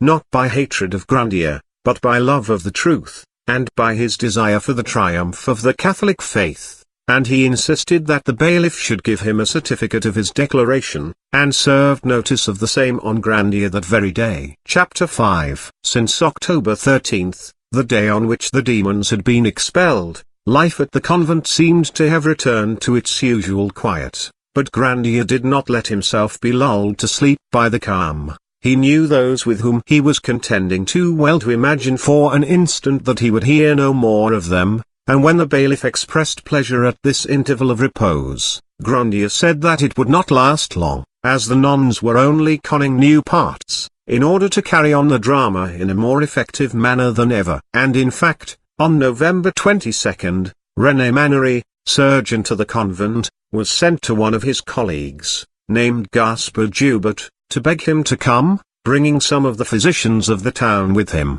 to visit the two sisters, who were again tormented by evil spirits. Mannery, however, had gone to the wrong man, for Joubert had a frank and loyal character, and hated everything that was underhand. Being determined to take no part in the business, except in a public and judicial manner, he applied at once to the bailiff to know if it was by his orders that he was called in. The bailiff said it was not, and summoned Mannery before him to ask him by whose authority he had sent for Joubert. Mannery declared that the Tourier had run in a fright to his house, saying that the nuns had never been worse possessed than now, and that the director, Mignon, begged him to come at once to the convent, bringing with him all the doctors he could find. The bailiff, seeing that fresh plots against Grandier were being formed, sent for him and warned him that Barre had come over from Chinon the day before, and had resumed his exorcisms at the convent, adding that it was currently reported in the town that the Mother Superior and Sister Clare were again tormented by devils. The news neither astonished nor discouraged Grandier, who replied, with his usual smile of disdain, that it was evident his enemies were hatching new plots against him, and that as he had instituted proceedings against them for the former ones, he would take the same course with regard to these. At the same time, knowing how impartial the bailiff was, he begged him to accompany the doctors and officials to the convent, and to be present at the exorcisms, and should any sign of real possession manifest itself, to sequester the afflicted nuns at once, and cause them to be examined by other persons than Mignon and Bar, whom he had such good cause to distrust. The bailiff wrote to the king's attorney, who, notwithstanding his bias against Grandier, was forced to see that the conclusions arrived at were correct, and having certified this in writing, he at once sent his clerk to the convent to inquire if the superior were still possessed. In case of an affirmative reply being given, the clerk had instructions to warn Mignon and Bar that they were not to undertake exorcisms unless in presence of the bailiff and of such officials and doctors as he might choose to bring with him, and that they would disobey at their peril. He was also to tell them that Grandier's demands to have the nuns sequestered and other exorcists called in were granted. Mignon and Bar listened while the clerk read his instructions, and then said they refused to recognize the jurisdiction of the bailiff in this case, that they had been summoned by the Mother Superior and Sister Clare when their strange illness returned, an illness which they were convinced was nothing else than possession by evil spirits, that they had hitherto carried out their exorcisms under the authority of a commission given them by the Bishop of Poitiers, and as the time for which they had permission had not yet expired, they would continue to exorcise as often as might be necessary. They had, however, given notice to the worthy prelate of what was going on, in order that he might either come himself or send other exorcists as best suited him, so that a valid opinion as to the reality of the possession might be procured. For up to the present the worldly and unbelieving had taken upon themselves to declare in an off-hand manner that the whole affair was a mixture of fraud and delusion, in contempt of the glory of God and the Catholic religion. As to the rest of the message, they would not, in any way prevent the bailiff and the other officials, with as many medical men as they chose to bring, from seeing the nuns, at least until they heard from the bishop, from whom they expected a letter next day.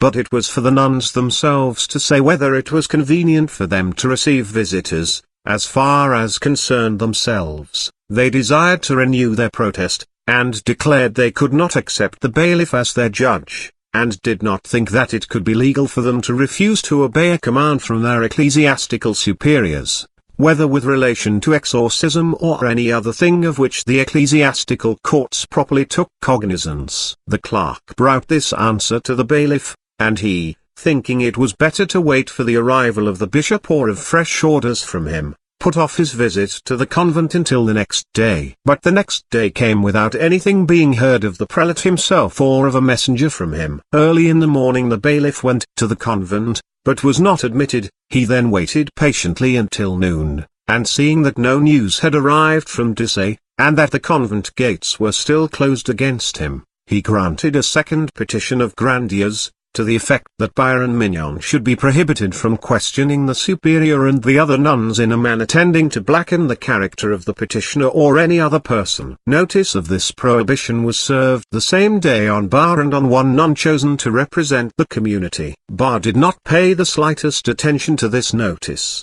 but kept on asserting that the bailiff had no right to prevent his obeying the commands of his bishop, and declaring that henceforward he would perform all exorcisms solely under ecclesiastical sanction, without any reference to lay persons, whose unbelief and impatience impaired the solemnity with which such rites should be conducted. The best part of the day having gone over without any sign of either bishop or messenger, Grandier presented a new petition to the bailiff. The bailiff at once summoned all the officers of the bailiwick and the attorneys of the king, in order to lay it before them, but the king's attorneys refused to consider the matter, declaring upon their honor that although they did not accuse Grandier of being the cause, yet they believed that the nuns were veritably possessed, being convinced by the testimony of the devout ecclesiastics in whose presence the evil spirits had come out. This was only the ostensible reason for their refusal, the real one being that the advocate was a relation of Mignon's, and the attorney a son-in-law of delinquents, to whose office he had succeeded. Thus Grandier, against whom were all the ecclesiastical judges, began to feel as if he were condemned beforehand by the judges of the royal courts, for he knew how very short was the interval between the recognition of the possession as a fact and the recognition of himself as its author. Nevertheless, in spite of the formal declarations of the king's advocate and attorney, the bailiff ordered the superior and the lay sister to be removed to houses in town, each to be accompanied by a nun as companion. During their absence from the convent they were to be looked after by exorcists, by women of high character and position, as well as by physicians and attendants, all of whom he himself would appoint, all others being forbidden access to the nuns without his permission. The clerk was again sent to the convent with a copy of this decision, but the superior, having listened to the reading of the document, answered that in her own name and that of the sisterhood she refused to recognize the jurisdiction of the bailiff, that she had already received directions from the Bishop of Poitiers, dated 18th November, explaining the measures which were to be taken in the matter, and she would gladly send a copy of these directions to the bailiff, to prevent his pleading ignorance of them. Furthermore, she demurred to the order for her removal, having vowed to live always secluded in a convent, and that no one could dispense her from this vow but the bishop. This protest having been made in the presence of Madame de Charnys, aunt of two of the nuns, and Surgeon Mannery, who was related to another, they both united in drawing up a protest against violence, in case the bailiff should insist on having his orders carried out, declaring that, should he make the attempt, they would resist him, as if he were a mere private individual. This document being duly signed and witnessed was immediately sent to the bailiff by the hand of his own clerk, whereupon the bailiff ordered that preparations should be made with regard to the sequestration, and announced that the next day, the 24th November, he would repair to the convent and be present at the exorcisms. The next day accordingly, at the appointed hour, the bailiff summoned Daniel Roger, Vincent Defoe, Gaspard Joubert, and Matthew Fanson, all four physicians, to his presence, and acquainting them with his reasons for having called them, asked them to accompany him to the convent to examine, with the most scrupulous impartiality, two nuns whom he would point out, in order to discover if their illness were feigned, or arose from natural or supernatural causes. Having thus instructed them as to his wishes, they all set out for the convent. They were shown into the chapel and placed close to the altar, being separated by a grating from the choir, in which the nuns who sang usually sat. In a few moments the superior was carried in on a small bed, which was laid down before the grating. Bar then said Mass, during which the superior went into violent convulsions. She threw her arms about, her fingers were clenched, her cheeks enormously inflated, and her eyes turned up so that only the whites could be seen. The Mass finished, Bar approached her to administer the Holy Communion and to commence the exorcism. Holding the holy wafer in his hand, he said, Adoradum tum, Creator tum, adore God, thy Creator. The superior hesitated, as if she found great difficulty in making this act of love, but at length she said, Adorat, I adore thee. Chemedras, whom dost thou adore? Jesus Christus, Jesus Christ, answered the nun, quite unconscious that the verb adorn governs accusative. This mistake, which no sixth form boy would make, gave rise to bursts of laughter in the church, and Daniel Dean, the provost's assessor, was constrained to say aloud, There's a devil for you, who does not know much about transitive verbs. Bar, perceiving the bad impression that the superior's nominative had made, hastened to ask Hera, Quisistist Chemedras, who is it whom thou dost adore? His hope was that she would again reply Jesus Christus, but he was disappointed. Jesu Christ, was her answer. Renewed shouts of laughter greeted this infraction of one of the most elementary rules of syntax, and several of those present exclaimed, Oh, your reverence, what very poor Latin! Bar pretended not to hear, and next asked what was the name of the demon who had taken possession of her. The poor superior, who was greatly confused by the unexpected effect of her last two answers, could not speak for a long time, but at length with great trouble she brought out the name Asmodee, without daring to Latinize it. The exorcist then inquired how many devils the superior had in her body, and to this question she replied quite fluently, "6. The bailiff upon this requested Bar to ask the chief devil how many evil spirits he had with him. But the need for this answer had been foreseen, and the nun unhesitatingly returned Quink. 5. This answer raised Asmodee somewhat in the opinion of those present, but when the bailiff adjured the superior to repeat in Greek what she had just said in Latin she made no reply, and on the adjuration being renewed she immediately recovered her senses. The examination of the superior being thus cut short, a little nun who appeared for the first time in public was brought forward. She began by twice pronouncing the name of Grandier with a loud laugh, then turning to the bystanders, called out, "For all your number, you can do nothing worthwhile." As it was easy to see that nothing of importance was to be expected from this new patient, she was soon suppressed, and her place taken by the lay Sister Claire, who had already made her debut in the Mother Superior's room. Hardly had she entered the choir than she uttered a groan, but as soon as they placed her on the little bed on which the other nuns had lain, she gave way to uncontrollable laughter, and cried out between the paroxysms, "Grandier, Grandier, you must buy some at the market." Bar at once declared that these wild and whirling words were a proof of possession, and approached to exorcise the demon, but Sister Claire resisted, and pretending to spit in the face of the exorcist, put out her tongue at him, making indecent gestures, using a word in harmony with her actions. This word being in the vernacular was understood by everyone and required no interpretation.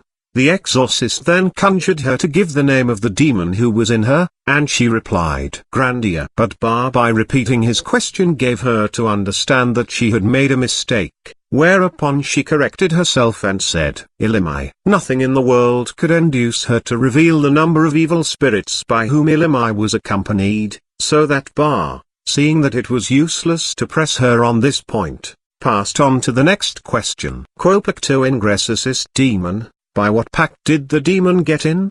Duplex, double, returned Sister Claire. This horror of the ablative, when the ablative was absolutely necessary, aroused once more the hilarity of the audience, and proved that Sister Claire's devil was just as poor a Latin scholar as the superior's, and Bar, fearing some new linguistic eccentricity on the part of the evil spirit, adjourned the meeting to another day. The paucity of learning shown in the answers of the nuns being sufficient to convince any fair-minded person that the whole affair was a ridiculous comedy, the bailiff felt encouraged to persevere until he had unravelled the whole plot. Consequently, at 3 o'clock in the afternoon, he returned to the convent, accompanied by his clerk, by several magistrates, and by a considerable number of the best-known people of Loudun, and asked to see the superior. Being admitted, he announced to Bar that he had come to insist on the superior being separated from Sister Claire, so that each could be exorcised apart. Bar dared not refuse before such a great number of witnesses, therefore the superior was isolated and the exorcisms begun all over again. Instantly the convulsions returned, just as in the morning, only that now she twisted her feet into the form of hooks, which was a new accomplishment. Having adjured her several times, the exorcist succeeded in making her repeat some prayers, and then sounded her as to the name and number of the demons in possession, whereupon she said 3 times that there was one called Ichos. The bailiff then directed Bar to ask if she were possessed ex pacto magi, or texora voluntate de, by a pact with a sorcerer or by the pure will of God, to which the superior answered, non est volutes de, not by the will of God. Upon this, Bar, dreading more questions from the bystanders, hastily resumed his own catechism by asking who was the sorcerer. Urbanus, answered the superior. Est ni Urbanus papa, is it Pope Urban? Asked the exorcist. Grandier, replied the superior. Where ingressus es in corpus hugius, welli, why did you enter the body of this maiden?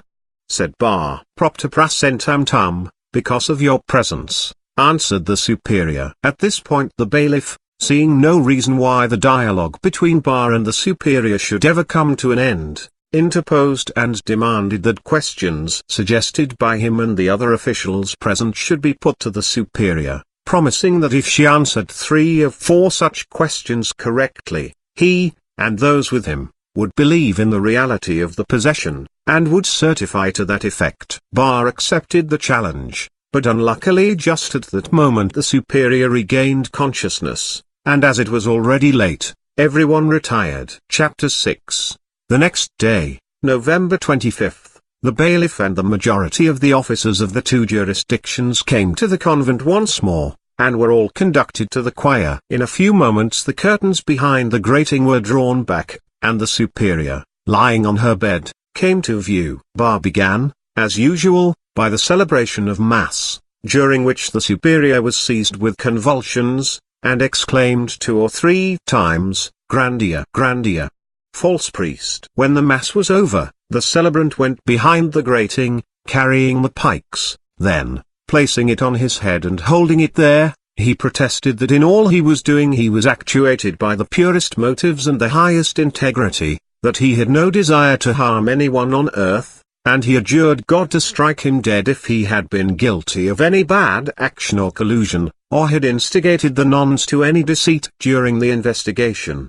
The prior of the Carmelites next advanced and made the same declaration, taking the oath in the same manner, holding the pikes over his head, and further calling down on himself and his brethren the curse of Korah, Dathan, and Abiram if they had sinned during this inquiry. These protestations did not, however, produce the salutary effect intended, some of those present saying aloud that such oaths smacked of sacrilege. Bar, hearing the murmurs, hastened to begin the exorcisms, first advancing to the superior to offer her the Holy Sacrament, but as soon as she caught sight of him she became terribly convulsed, and attempted to drag the pikes from his hands. Bar, however, by pronouncing the sacred words, overcame the repulsion of the superior, and succeeded in placing the wafer in her mouth. She, however, pushed it out again with her tongue, as if it made her sick. Bar caught it in his fingers and gave it to her again, at the same time forbidding the demon to make her vomit,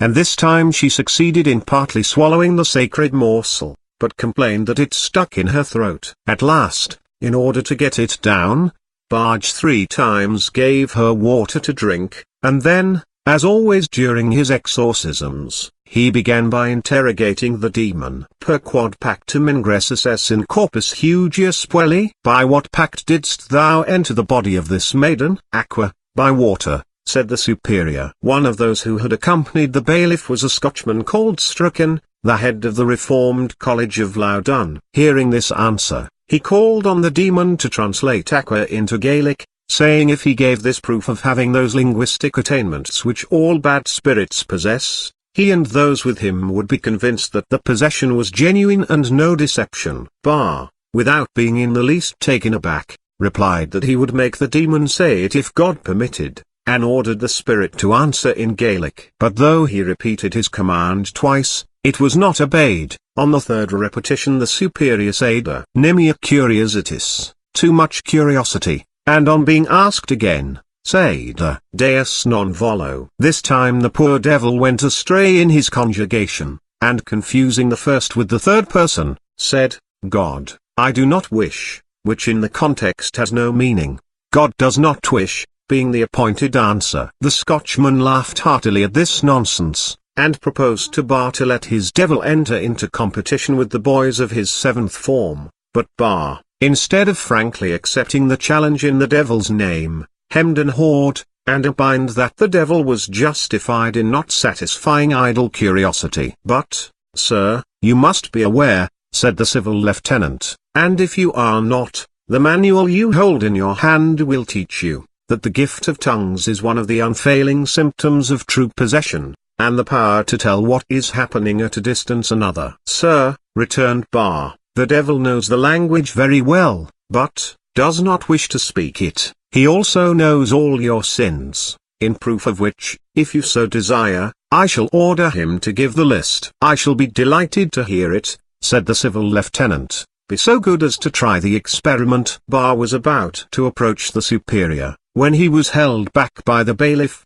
who remonstrated with him on the impropriety of his conduct, whereupon Bar assured the magistrate that he had never really intended to do as he threatened. However, in spite of all Bar's attempts to distract the attention of the bystanders from the subject, they still persisted in desiring to discover the extent of the devil's knowledge of foreign languages, and at their suggestion the bailiff proposed to Bar to try him in Hebrew instead of Gaelic. Hebrew being, according to scripture, the most ancient language of all, ought to be familiar to the demon, unless indeed he had forgotten it. This idea met with such general applause that Bar was forced to command the possessed nun to say Aqua in Hebrew. The poor woman, who found it difficult enough to repeat correctly the few Latin words she had learned by rote, made an impatient movement, and said, "I can't help it, I retract, Gerini." These words being heard and repeated by those near her produced such an unfavorable impression that one of the Carmelite monks tried to explain them away by declaring that the superior had not said Gerini,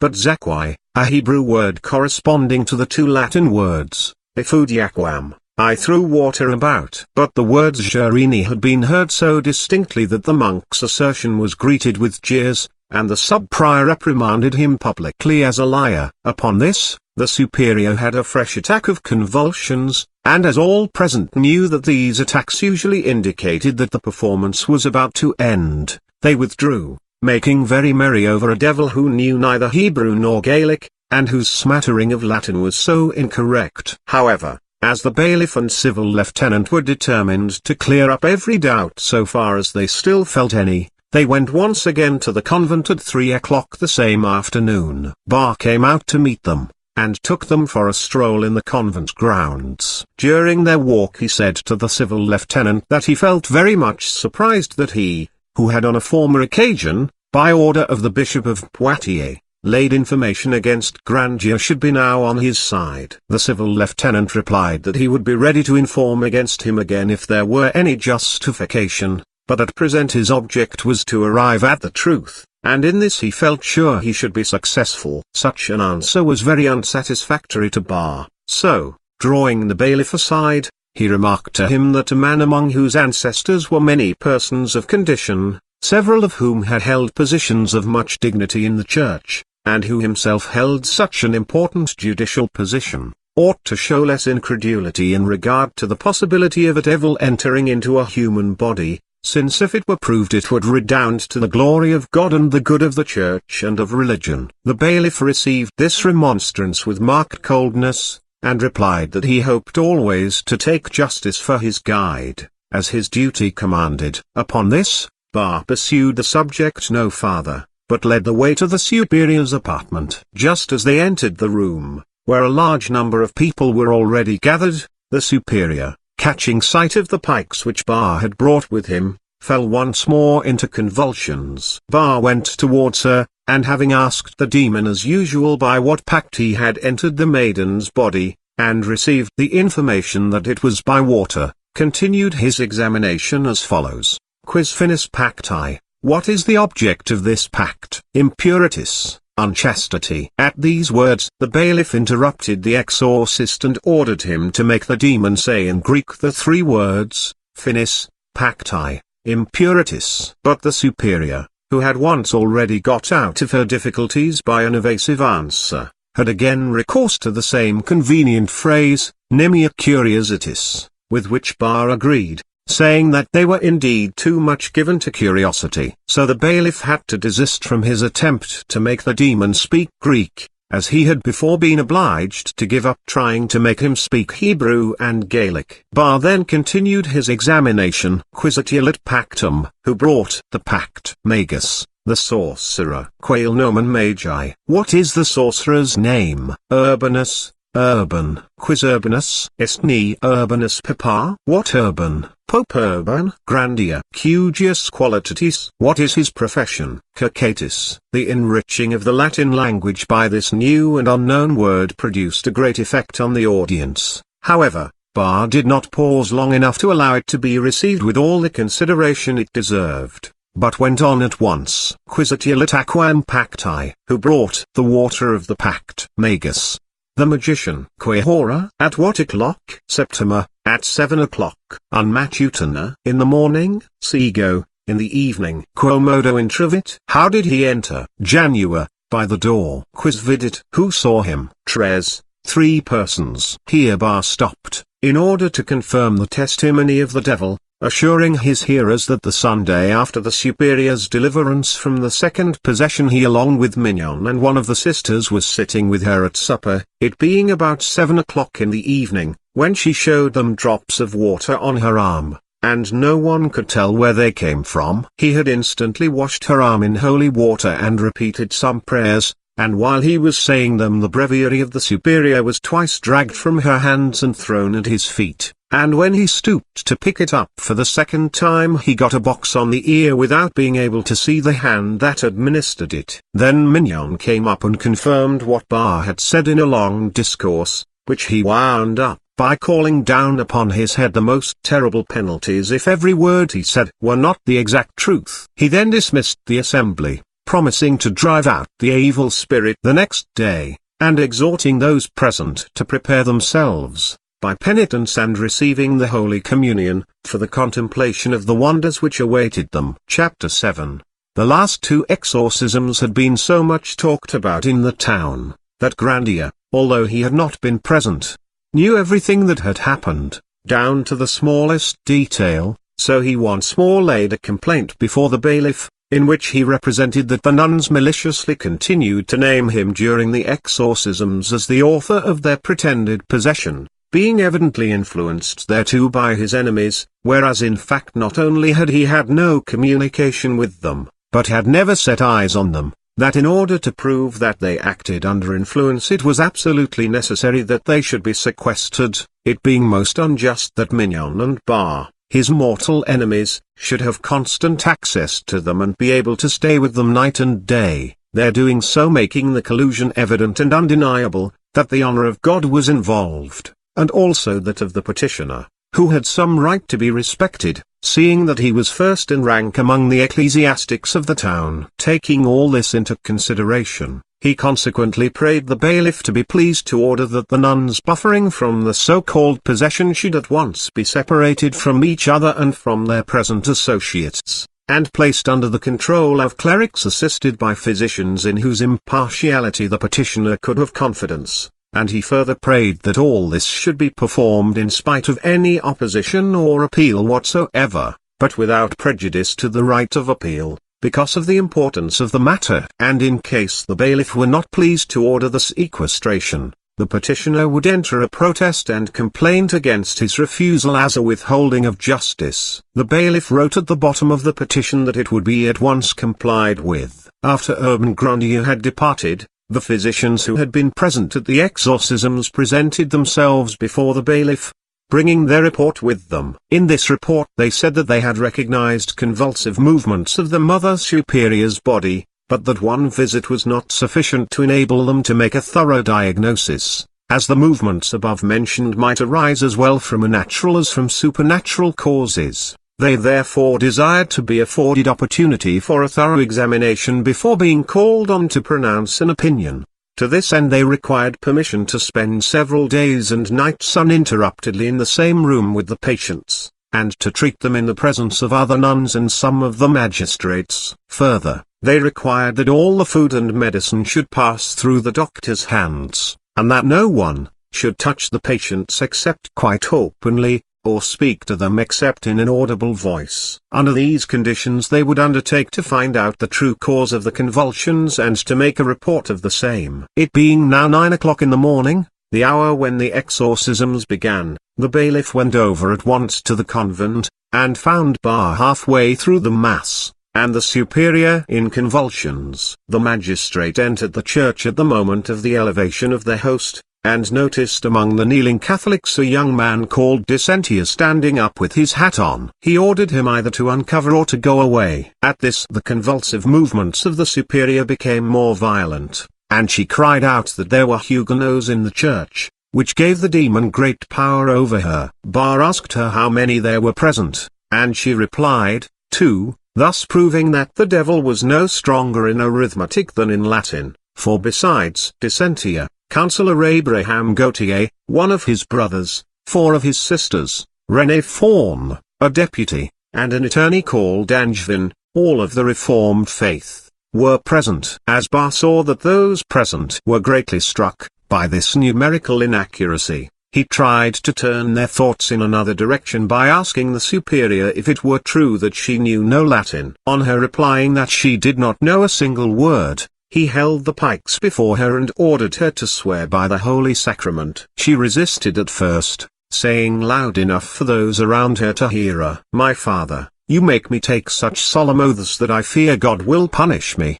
To this Barr replied, "My daughter, you must swear for the glory of God." And she took the oath. Just then one of the bystanders remarked that the Mother Superior was in the habit of interpreting the catechism to her scholars. This she denied, but acknowledged that she used to translate the Paternoster and the Creed for them. As the Superior felt herself becoming somewhat confused at this long series of embarrassing questions, she decided on going into convulsions again, but with only moderate success, for the bailiff insisted that the exorcists should ask her where Grandier was at that very moment. Now, as the ritual teaches that one of the proofs of possession is the faculty of telling, when asked, where people are, without seeing them, and as the question was propounded in the prescribed terms, she was bound to answer, so she said that Grandier was in the great hall of the castle. "That is not correct," said the bailiff, "for before coming here I pointed out a house to Grandier and asked him to stay in it till I came back. If anybody will go there, they will be sure to find him,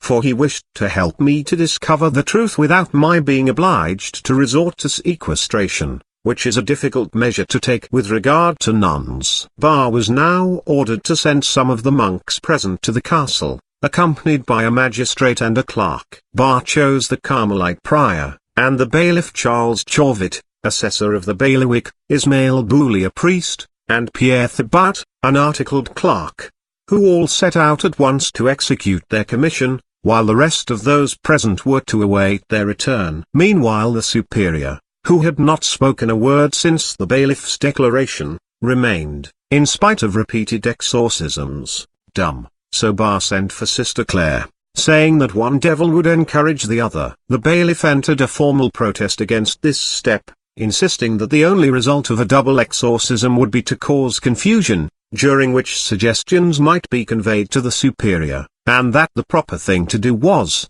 before beginning new conjurations, to await the return of the messengers. Although the bailiff's suggestion was most reasonable, Barr knew better than to adopt it, for he felt that no matter what it cost he must either get rid of the bailiff and all the other officials who shared his doubts, or find means with the help of Sister Claire to delude them into belief. The lay sister was therefore brought in spite of the opposition of the bailiff and the other magistrates, and as they did not wish to seem to countenance a fraud, they all withdrew, declaring that they could no longer look on at such a disgusting comedy. In the courtyard they met their messengers returning, who told them they had gone first to the castle and had searched the great hall and all the other rooms without seeing anything of Grandier. They had then gone to the house mentioned by the bailiff, where they found him for whom they were looking, in the company of Pereveret, the confessor of the nuns, Mathurin Rousseau, and Nicholas Benoit, canons, and Canty,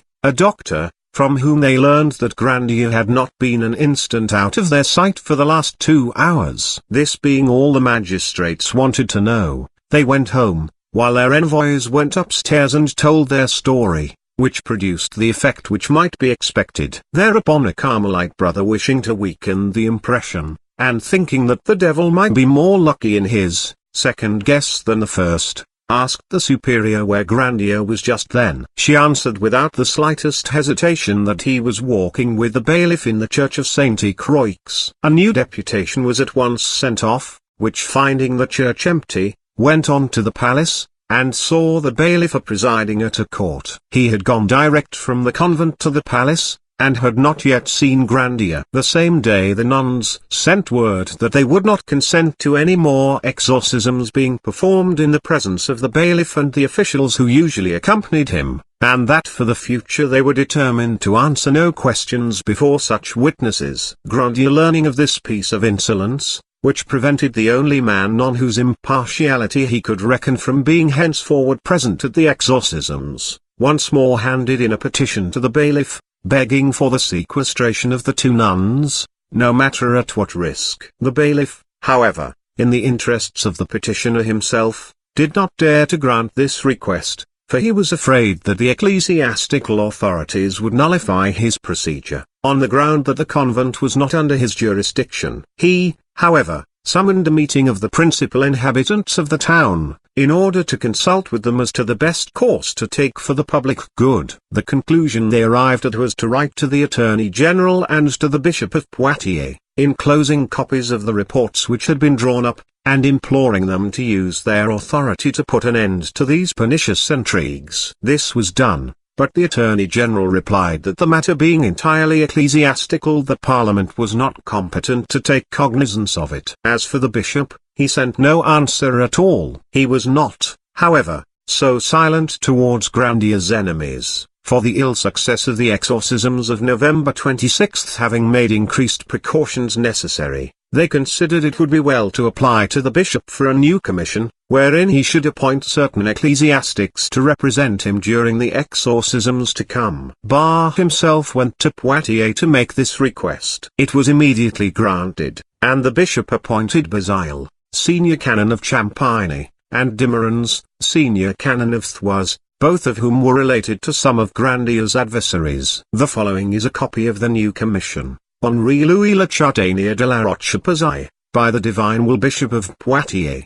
to the senior canons of the Châtelet de Saint-Pierre de Thouars et de Champagny-Zervas, greeting. We by these presents command you to repair to the town of Loudun, to the convent of the nuns of Saint Ursule, to be present at the exorcisms which will be undertaken by Sire Urbain upon some nuns of the said convent who are tormented by evil spirits. We having thereto authorized the said bar. You are also to draw up a report of all that takes place, and for this purpose are to take any clerk you may choose with you. Given and done at Poitiers, November 28, 1632. Signed, Henri Louis, Bishop of Poitiers.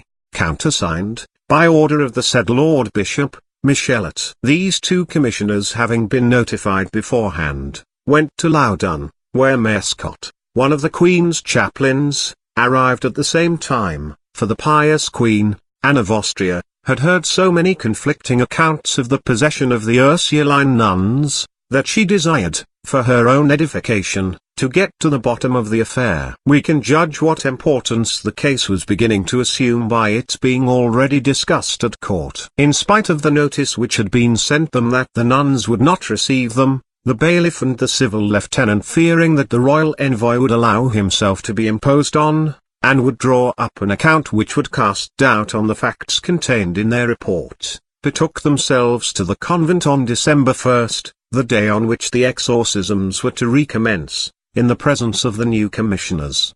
They were accompanied by their assessor, by the provost's lieutenant, and a clerk. They had to knock repeatedly before anyone seemed to hear them, but at length a nun opened the door and told them they could not enter, being suspected of bad faith, as they had publicly declared that the possession was a fraud and an imposture. The bailiff, without wasting his time arguing with the sister, asked to see Bar, who soon appeared arrayed in his priestly vestments, and surrounded by several persons, among whom was the Queen's chaplain. The bailiff complained that admittance had been refused to him and those with him, although he had been authorized to visit the convent by the Bishop of Poitiers. Bar replied that he would not hinder their coming in, as far as it concerned him. We are here with the intention of entering, said the bailiff, and also for the purpose of requesting you to put one or two questions to the demon which we have drawn up in terms which are in accordance with what is prescribed in the ritual. I am sure you will not refuse, he added, turning with a bow to Mescot,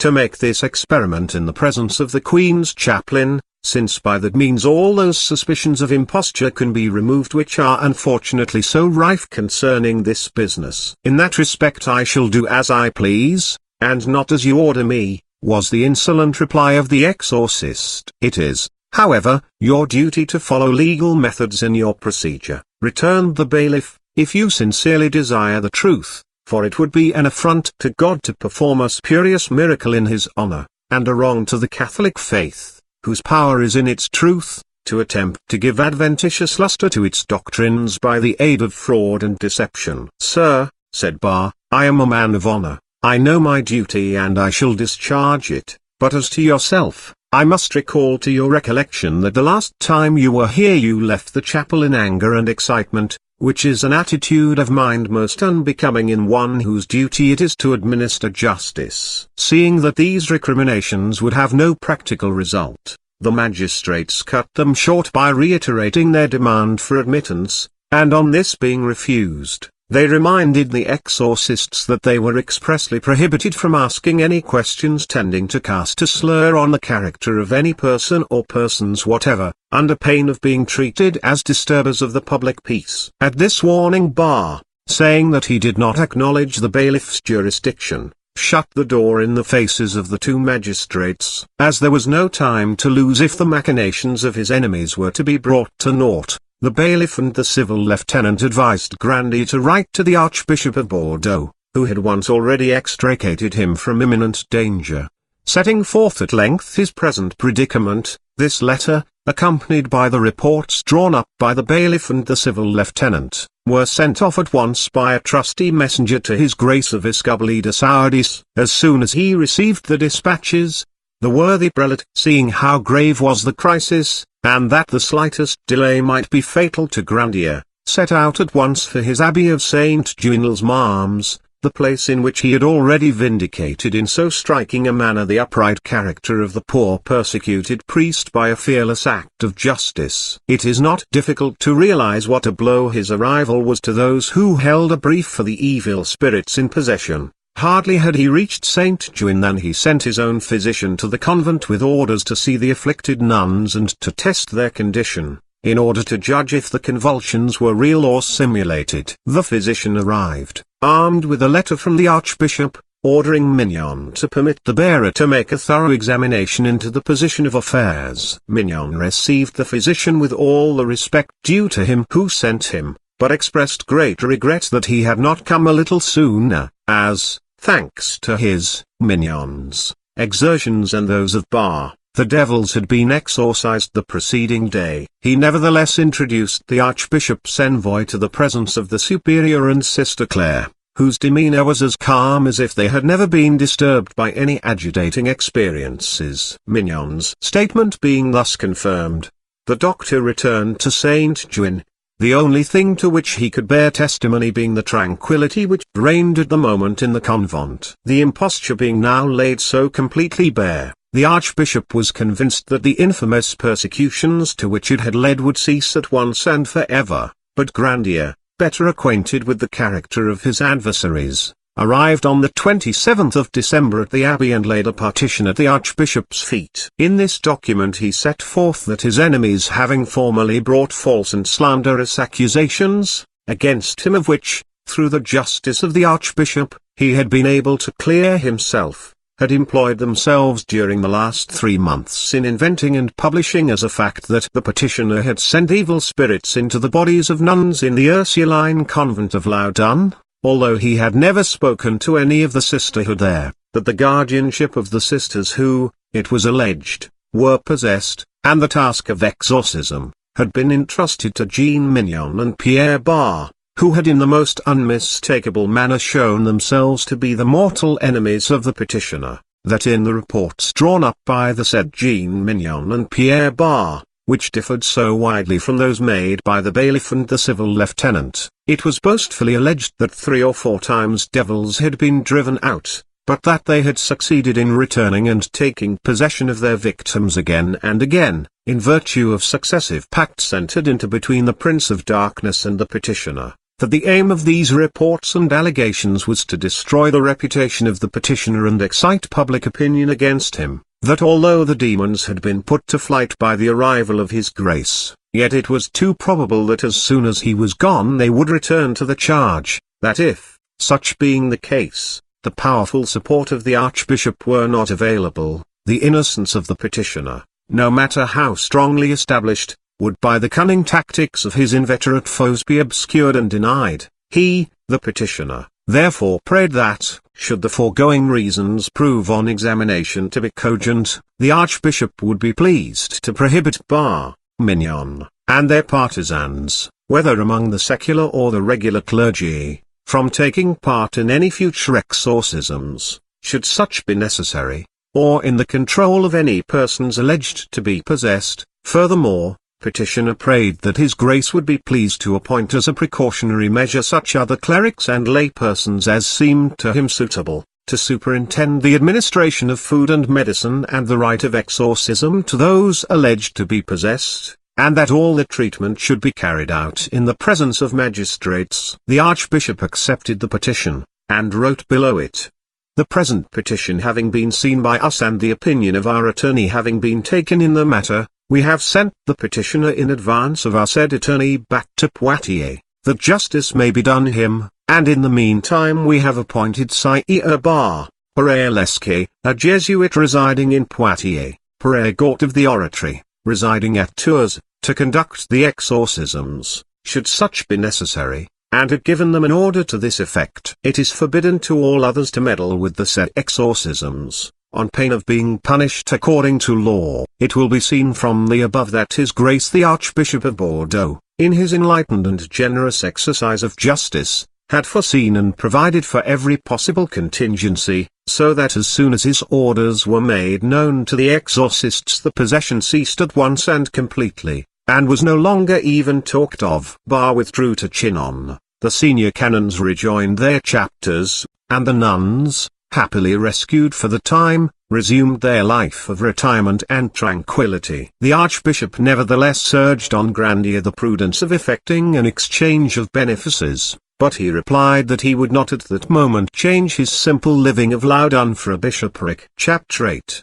The exposure of the plot was most prejudicial to the prosperity of the Ursuline community. Spurious possession, far from bringing to their convent an increase of subscriptions and enhancing their reputation, as Mignon had promised, had ended for them in open shame, while in private they suffered from straitened circumstances, for the parents of their boarders hastened to withdraw their daughters from the convent, and the nuns in losing their pupils lost their sole source of income. Their fall in the estimation of the public filled them with despair, and it leaked out that they had had several altercations with their director, during which they reproached him for having, by making them commit such a great sin, overwhelmed them with infamy and reduced them to misery, instead of securing for them the great spiritual and temporal advantages he had promised them. Mignon, although devoured by hate, was obliged to remain quiet, but he was none the less as determined as ever to have revenge, and as he was one of those men who never give up while a gleam of hope remains, and whom no waiting can tire, he bided his time, avoiding notice, apparently resigned to circumstances, but keeping his eyes fixed on Grandier, ready to seize on the first chance of recovering possession of the prey that had escaped his hands. And unluckily the chance soon presented itself. It was now 1633, Richelieu was at the height of his power, carrying out his work of destruction, making castles fall before him where he could not make heads fall. In the spirit of John Knox's words, "Destroy the nests and the crows will disappear." Now one of these nests was the crenellated castle of Loudun, and Richelieu had therefore ordered its demolition. The person appointed to carry out this order was a man such as those whom Louis XI had employed 50 years earlier to destroy the feudal system, and Robespierre 150 years later to destroy the aristocracy. Every woodman needs an axe, every reaper a sickle, and Richelieu found the instrument he required in de Laubardemont, Councillor of State. But he was an instrument full of intelligence, detecting by the manner in which he was wielded the moving passion of the wielder, and adapting his whole nature with marvellous dexterity to gratify that passion according to the character of him whom it possessed, now by a rough and ready impetuosity, now by a deliberate and hidden advance, equally willing to strike with the sword or to poison by calumny, as the man who moved him lusted for the blood or sought to accomplish the dishonor of his victim. M. de Laubardemont arrived at Loudun during the month of August 1633, and in order to carry out his mission addressed himself to Sire Urbain de Silly, prefect of the town, that old friend of the cardinals whom Mignon and Bar, as we have said, had impressed so favourably. Mimin saw in the arrival of Laubardemont a special intimation that it was the will of heaven that the seemingly lost cause of those in whom he took such a warm interest should ultimately triumph. He presented Mignon and all his friends to M. Laubardemont, who received them with much cordiality. They talked of the Mother Superior, who was a relation, as we have seen, of M. de Laubardemont, and exaggerated the insult offered her by the decree of the Archbishop, saying it was an affront to the whole family, and before long the one thing alone which occupied the thoughts of the conspirators and the councillor was how best to draw down upon Grandier the anger of the Cardinal Duke. A way soon opened. The Queen Mother, Marie de Medici, had among her attendants a woman called Hammon, to whom, having once had occasion to speak, she had taken a fancy, and given a post near her person. In consequence of this whim, Hammon came to be regarded as a person of some importance in the Queen's household. Hammon was a native of Loudun, and had passed the greater part of her youth there with her own people, who belonged to the lower classes. Grandier had been her confessor, and she attended his church, and as she was lively and clever he enjoyed talking to her, so that at length an intimacy sprang up between them. It so happened at a time when he and the other ministers were in momentary disgrace, that a satire full of biting wit and raillery appeared, directed especially against the cardinal, and this satire had been attributed to Hammon, who was known to share, as was natural, her mistress's hatred of Richelieu. Protected as she was by the Queen's favour, the cardinal had found it impossible to punish Hammon, but he still cherished a deep resentment against her. It now occurred to the conspirators to accuse Grandier of being the real author of the satire, and it was asserted that he had learned from Hammon all the details of the cardinal's private life, the knowledge of which gave so much point to the attack on him. If they could once succeed in making Richelieu believe this, Grandier was lost. This plan being decided on, M. de Laubardemont was asked to visit the convent, and the devils, knowing what an important personage he was, flocked thither to give him a worthy welcome. Accordingly, the nuns had attacks of the most indescribably violent convulsions, and M. de Laubardemont returned to Paris convinced as to the reality of their possession. The first word the Councillor of State said to the Cardinal about Urbain Grandier showed him that he had taken useless trouble in inventing the story about the satire, for by the bare mention of his name he was able to arouse the Cardinal's anger to any height he wished. The fact was, that when Richelieu had been Prior of Xay he and Grandier had had a quarrel on a question of etiquette, the latter as priest of Loudun having claimed precedence over the prior, and carried his point. The cardinal had noted the affront in his blood-stained tablets, and at the first hint de Laubardemont found him as eager to bring about Grandier's ruin as was the councillor himself. De Laubardemont was at once granted the following commission: Sire de Laubardemont, Councillor of State and Privy Councillor, will betake himself to Loudun, and to whatever other places may be necessary, to institute proceedings against Grandier on all the charges formerly preferred against him, and on other facts which have since come to light, touching the possession by evil spirits of the Ursuline nuns of Loudun, and of other persons, who are said likewise to be tormented of devils through the evil practices of the said Grandier. He will diligently investigate everything from the beginning that has any bearing either on the said possession or on the exorcisms, and will forward to us his report thereon, and the reports and other documents sent in by former commissioners and delegates, and will be present at all future exorcisms, and take proper steps to obtain evidence of the said facts, that they may be clearly established, and, above all, will direct, institute, and carry through the said proceedings against Grandier and all others who have been involved with him in the said case, until definitive sentence be passed. And in spite of any appeal or countercharge this cause will not be delayed, but without prejudice to the right of appeal in other causes, on account of the nature of the crimes, and no regard will be paid to any request for postponement made by the said Grandier. His Majesty commands all governors, provincial lieutenant-generals, bailiffs, seneschals, and other municipal authorities, and all subjects whom it may concern, to give every assistance in arresting and imprisoning all persons whom it may be necessary to put under constraint, if they shall be required so to do. Furnished with this order, which was equivalent to a condemnation, de Laubardemont arrived at Loudun, the 5th of December, 1633, at 9 o'clock in the evening, and to avoid being seen he alighted in a suburb at the house of one Maître Paul Urbain, king's usher, and son-in-law of Mime de Silly.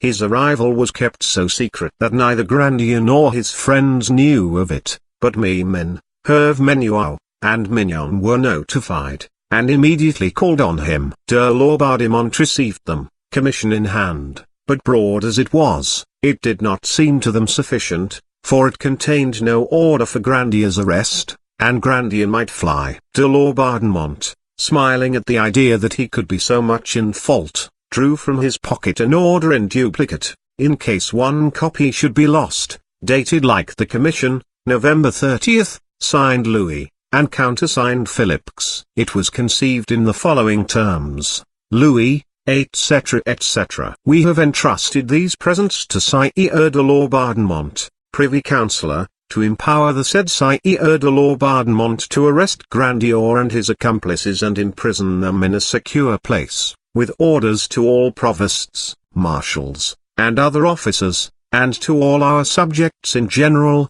to lend whatever assistance is necessary to carry out above order, and they are commanded by these presents to obey all orders given by the said Sire, and all governors and lieutenants general are also hereby commanded to furnish the said Sire with whatever aid he may require at their hands.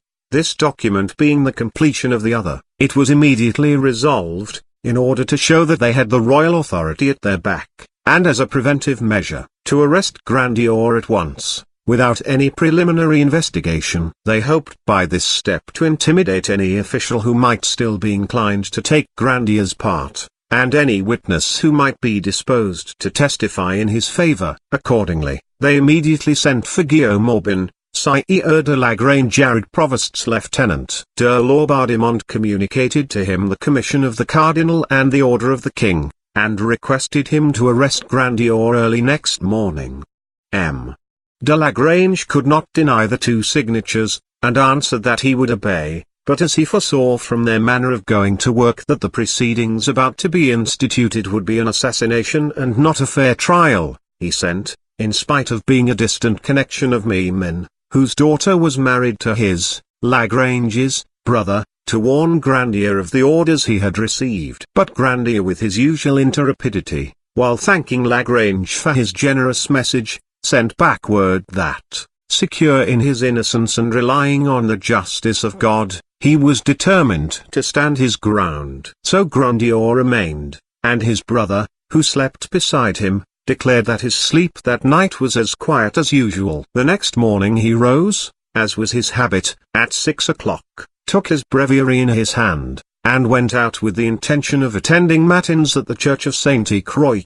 He had hardly put his foot over the threshold before Lagrange, in the presence of Mime, Mignon, and the other conspirators, who had come out to gloat over the sight, arrested him in the name of the king. He was at once placed in the custody of Jean-Paul Huguet, an archer in his Majesty's guards, and of the archers of the provosts of Loudun and Chinon, to be taken to the castle at Angers. Meanwhile a search was instituted, and the royal seal affixed to the doors of his apartments, to his presses, his other articles of furniture, in fact, to everything and place in the house.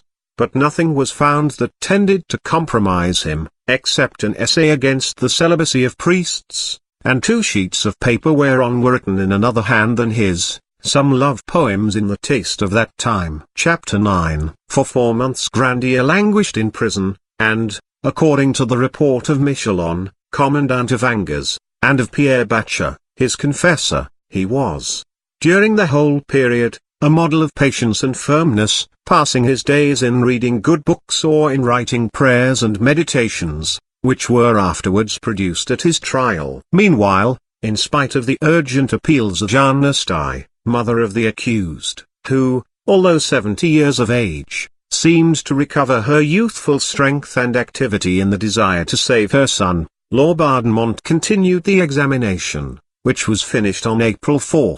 Urbain was then brought back from Angers to Loudun. An extraordinary cell had been prepared for him in a house belonging to Mignon, and which had formerly been occupied by a sergeant named Bontemps, once clerk to Trinquant, who had been a witness for the prosecution in the first trial. It was on the topmost story. The windows had been walled up, leaving only one small slit open, and even this opening was secured by enormous iron bars, and by an exaggeration of caution the mouth of the fireplace was furnished with a grating, lest the devils should arrive through the chimney to free the sorcerer from his chains. Furthermore, 2 holes in the corners of the room, so formed that they were unnoticeable from within, allowed a constant watch to be kept over Grandier's movements by Bontemps' wife, a precaution by which they hoped to learn something that would help them in the coming exorcisms. In this room, lying on a little straw, and almost without light, Grandier wrote the following letter to his mother: "My mother, I received your letter and everything you sent me except the woolen stockings. I endure any affliction with patience, and feel more pity for you than for myself. I am very much inconvenienced for want of a bed. Try and have mine brought to me, for my mind will give way if my body has no rest. If you can, send me a breviary, a Bible, and a street Thomas for my consolation, and above all, do not grieve for me. I trust that God will bring my innocence to light. Commend me to my brother and sister, and all our good friends. I am, Mother, your dutiful son and servant, Grandier." While Grandier had been in prison at Angers, the cases of possession at the convent had miraculously multiplied, for it was no longer only the superior and Sister Clay who had fallen a prey to the evil spirits, but also several other sisters, who were divided into 3 groups as follows, and separated: A. The superior, with Sisters Louise de Angers and Anne de Saint Agnes, were sent to the house of Sieur de Laville, advocate, legal advisor to the sisterhood. Sisters Clara and Catherine de la Presentation were placed in the house of Canon Moyerat. Sisters Elizabeth de la Croix, Monique de Saint-Marthe, Jeanne du Saint-Esprit, and Séraphie Cartier were in a 3rd house. A general supervision was undertaken by Mimen's sister, the wife of Moussant, who was thus closely connected with 2 of the greatest enemies of the accused, and to her Bontemps' wife told all that the superior needed to know about Grandier. Such was the manner of the sequestration. The choice of physicians was no less extraordinary. Instead of calling in the most skilled practitioners of Angers, Tours, Poitiers, or Saumur, all of them, except Daniel Roger of Loudun, came from the surrounding villages, and were men of no education. One of them, indeed, had failed to obtain either degree or license, and had been obliged to leave Saumur in consequence. Another had been employed in a small shop to take goods home, a position he had exchanged for the more lucrative one of quack. There was just as little sense of fairness and propriety shown in the choice of the apothecary and surgeon. The apothecary, whose name was Adam, was Mignon's first cousin, and had been one of the witnesses for the prosecution at Grandier's first trial, and as on that occasion he had libelled a young girl of Loudun, he had been sentenced by a decree of Parliament to make a public apology. And yet, though his hatred of Grandier in consequence of this humiliation was so well known,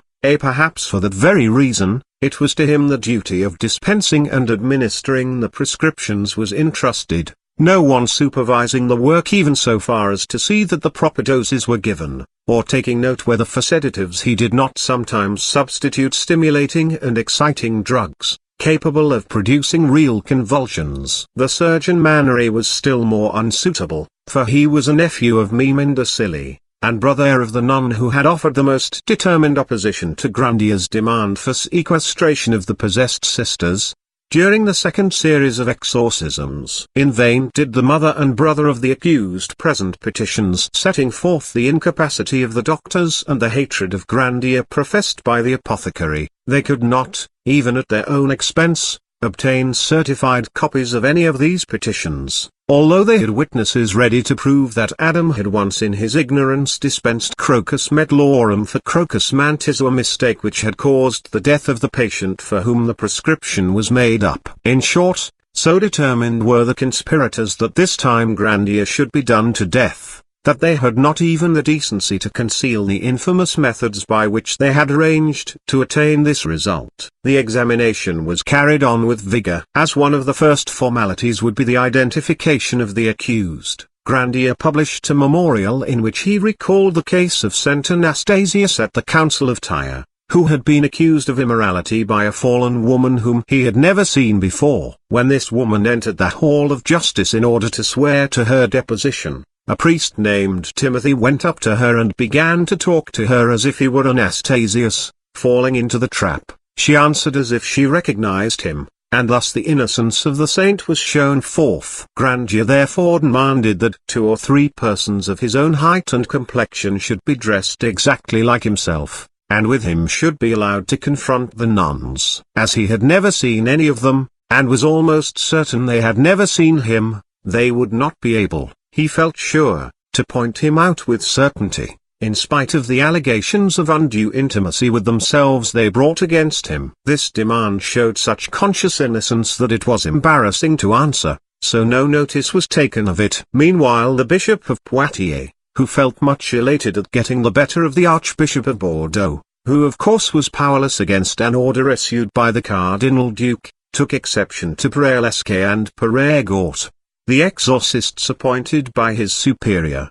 and named instead his own chaplain, who had been judge at Grandier's first trial, and had passed sentence on him, and Père Lactance, a Franciscan monk. These two, making no secret of the side with which they sympathized, put up on their arrival at Nicolas Moussant's, one of Grandier's most bitter enemies. On the following day they went to the superior's apartments and began their exorcisms. The first time the superior opened her lips to reply, Père Lactance perceived that she knew almost no Latin, and consequently would not shine during the exorcism, so he ordered her to answer in French, although he still continued to exorcise her in Latin, and when someone was bold enough to object, saying that the devil, according to the ritual, knew all languages living and dead, and ought to reply in the same language in which he was addressed, the father declared that the incongruity was caused by the pact, and that moreover some devils were more ignorant than peasants. Following these exorcists,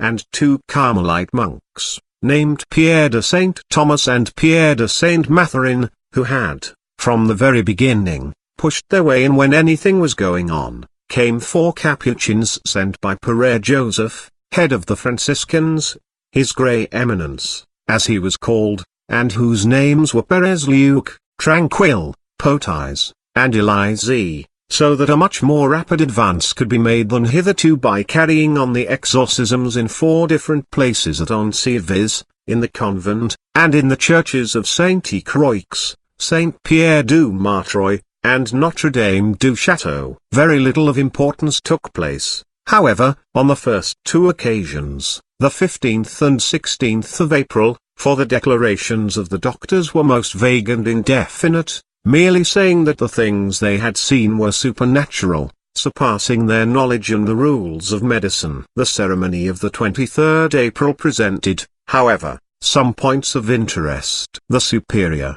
in reply to the interrogations of Père Lactance, stated that the demon had entered her body under the forms of a cat, a dog, a stag, and a buck-goat. Quoties. How often?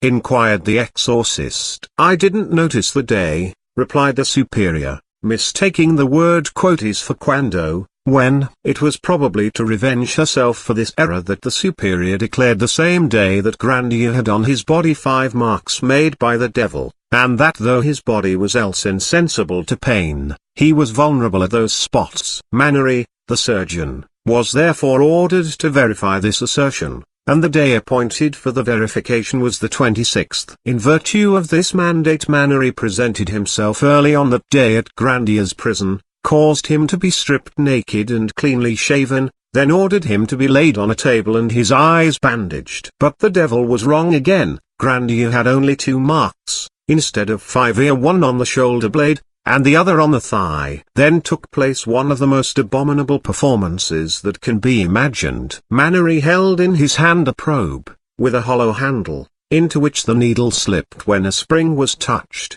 When Mannering applied the probe to those parts of Grandier's body which, according to the superior, were insensible, he touched the spring, and the needle, while seeming to bury itself in the flesh, really retreated into the handle, thus causing no pain.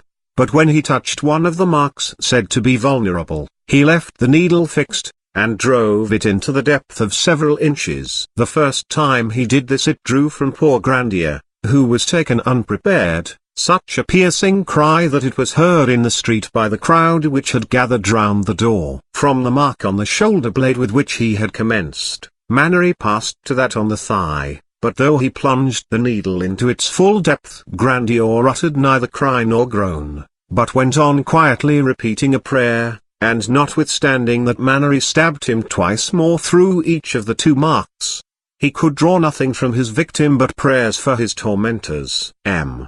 de Laubardemont was present at this scene. The next day the devil was addressed in such forcible terms that an acknowledgment was wrung from him that Grandier's body bore, not 5, but 2 marks only, and also, to the vast admiration of the spectators, he was able this time to indicate their precise situation. Unfortunately for the demon, a joke in which he indulged on this occasion detracted from the effect of the above proof of cleverness. Having been asked why he had refused to speak on the preceding Saturday, he said he had not been at Loudun on that day, as the whole morning he had been occupied in accompanying the soul of a certain Laproust, attorney to the Parliament of Paris, to hell. This answer awoke such doubts in the breasts of some of the laymen present that they took the trouble to examine the register of deaths, and found that no one of the name of Laproust, belonging to any profession whatever, had died on that date. This discovery rendered the devil less terrible, and perhaps less amusing. Meantime the progress of the other exorcisms met with like interruptions. Père Pierre de Saint Thomas, who conducted the operations in the Carmelite church, asked one of the possessed sisters where Grandier's books of magic were. She replied that they were kept at the house of a certain young girl, whose name she gave, and who was the same to whom Madame had been forced to apologize. De Laubardemont, Moussant, Herve, and Munau hastened at once to the house indicated, searched the rooms and the presses, opened the chests and the wardrobes and all the secret places in the house, but in vain. On their return to the church, they reproached the devil for having deceived them, but he explained that a niece of the young woman had removed the books. Upon this, they hurried to the niece's dwelling, but unluckily she was not at home, having spent the whole day at a certain church making her devotions, and when they went thither, the priests and attendants averred that she had not gone out all day. So notwithstanding the desire of the exorcists to oblige Adam, they were forced to let the matter drop. These 2 false statements increased the number of unbelievers,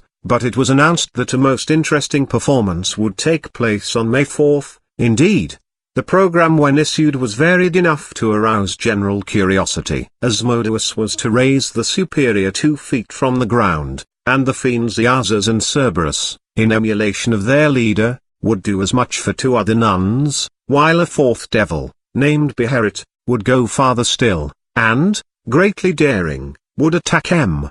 de Laubardemont himself, and, having spirited his counselor's cap from his head, would hold it suspended in the air for the space of a misrai. Furthermore, the exorcists announced that 6 of the strongest men in the town would try to prevent the contortions of the weakest of the convulsed nuns, and would fail. It need hardly be said that the prospect of such an entertainment filled the church on the appointed day to overflowing. Père Lactance began by calling on Asmodeus to fulfill his promise of raising the superior from the ground. She began, hereupon, to perform various evolutions on her mattress, and at one moment it seemed as if she were really suspended in the air, but one of the spectators lifted her dress and showed that she was only standing on tiptoe, which, though it might be clever, was not miraculous. Shouts of laughter rent the air, which had such an intimidating effect on Iazas and Cerberus that not all the adjurations of the exorcists could extract the slightest response.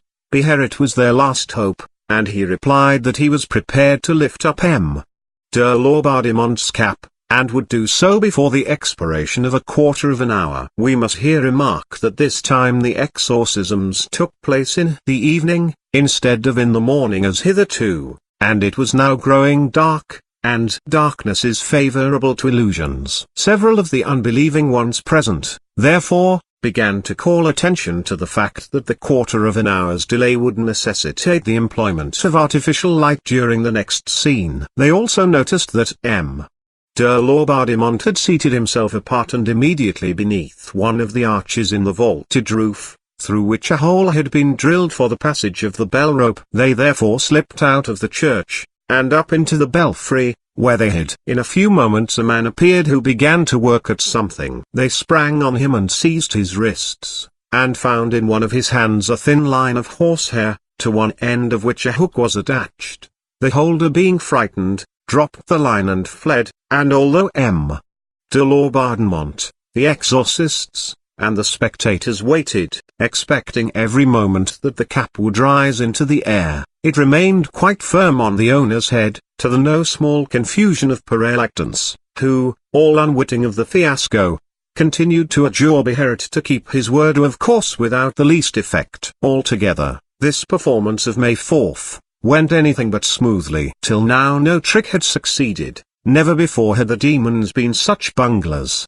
But the exorcists were sure that the last trick would go off without a hitch. This was, that a nun, held by 6 men chosen for their strength, would succeed in extricating herself from their grasp, despite their utmost efforts. 2 Carmelites and 2 Capuchins went through the audience and selected 6 giants from among the porters and messengers of the town. This time the devil answered expectations by showing that if he was not clever he was strong. For although the 6 men tried to hold her down upon her mattress, the superior was seized with such terrible convulsions that she escaped from their hands, throwing down one of those who tried to detain her. This experiment, thrice renewed, succeeded thrice, and belief seemed about to return to the assembly, when a physician of Saumur named Duncan, suspecting trickery, entered the choir, and, ordering the 6 men to retire, said he was going to try and hold the superior down unaided,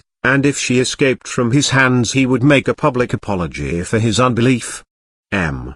de Laubardemont tried to prevent this test, by objecting to Duncan as an atheist, but as Duncan was greatly respected on account of his skill and probity, there was such an outcry at this interference from the entire audience that the commissioner was forced to let him have his way. The 6 porters were therefore dismissed, but instead of resuming their places among the spectators they left the church by the sacristy, while Duncan, approaching the bed on which the superior had again lain down, seized her by the wrist, and making certain that he had a firm hold, he told the exorcists to begin. Never up to that time had it been so clearly shown that the conflict going on was between public opinion and the private aims of a few. A hush fell on the church. Everyone stood motionless in silent expectancy. The moment Perelactance uttered the sacred words the convulsions of the superior recommenced, but it seemed as if Duncan had more strength than his 6 predecessors together,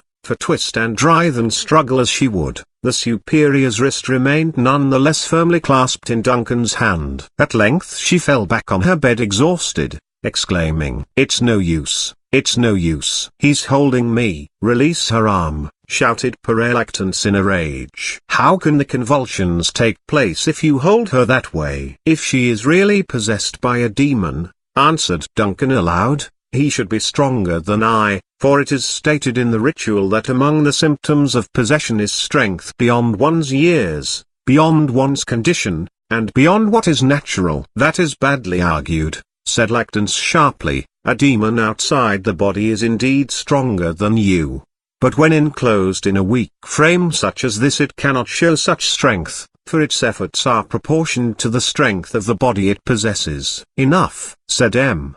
de Laubardemont, "we did not come here to argue with philosophers, but to build up the faith of Christians. With that he rose up from his chair amidst a terrible uproar, and the assembly dispersed in the utmost disorder, as if they were leaving a theatre rather than a church. The ill success of this exhibition caused a cessation of events of interest for some days. The result was that a great number of noblemen and other people of quality who had come to Loudun expecting to see wonders and had been shown only commonplace transparent tricks, began to think it was not worth while remaining any longer, and went their several ways, a defection much bewailed by Pere Tranquille in a little work which he published on this affair. Many, he says, came to see miracles at Loudun, but finding the devils did not give them the signs they expected, they went away dissatisfied, and swelled the numbers of the unbelieving. It was determined, therefore, in order to keep the town full, to predict some great event which would revive curiosity and increase faith. Pere Lactance therefore announced that on the 20th of May 3 of the 7 devils dwelling in the Superior would come out,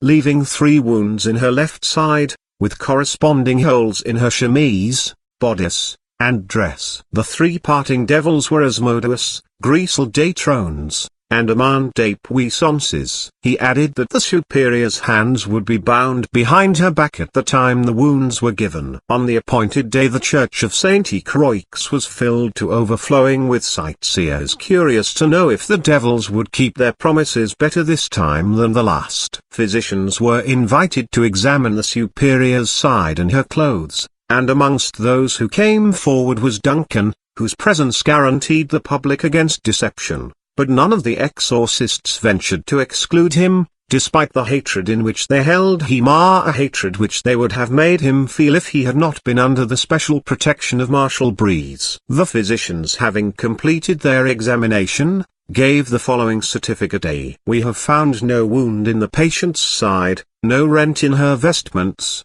and our search revealed no sharp instrument hidden in the folds of her dress. These preliminaries having been got through, Pere Lactance questioned her in French for nearly 2 hours, her answers being in the same language. Then he passed from questions to adjurations. On this, Duncan came forward, and said a promise had been given that the Superior's hands should be tied behind her back, in order that there might be no room for suspicion of fraud, and that the moment had now arrived to keep that promise. Pere Lactance admitted the justice of the demand, but said as there were many present who had never seen the Superior in convulsions such as afflicted the possessed, it would be only fair that she should be exorcised for their satisfaction before binding her. Accordingly he began to repeat the form of exorcism, and the Superior was immediately attacked by frightful convulsions, which in a few minutes produced complete exhaustion, so that she fell on her face to the ground, and turning on her left arm and side,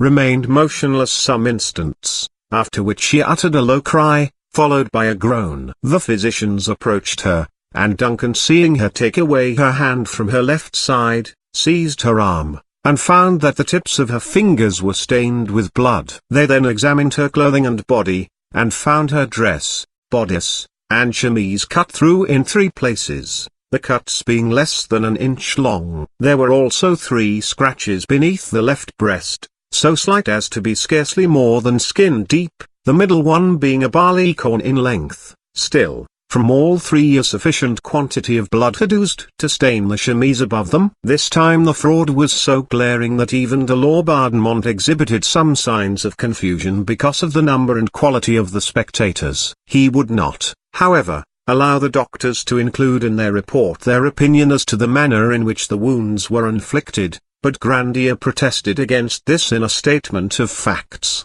which he drew up during the night, and which was distributed next day. It was as follows: that if the Superior had not groaned, the physicians would not have removed her clothes, and would have suffered her to be bound, without having the least idea that the wounds were already made; that then the exorcists would have commanded the devils to come forth, leaving the traces they had promised; that the Superior would then have gone through the most extraordinary contortions of which he was capable, and have had a long fit of convulsions, at the end of which she would have been delivered from the 3 demons, and the wounds would have been found in her body; that her groans, which had betrayed her, had by God's will thwarted the best laid plans of men and devils. Why do you suppose, He went on to ask, that clean incised wounds, such as a sharp blade would make, were chosen for a token, seeing that the wounds left by devils resemble burns. Was it not because it was easier for the superior to conceal a lancet with which to wound herself slightly,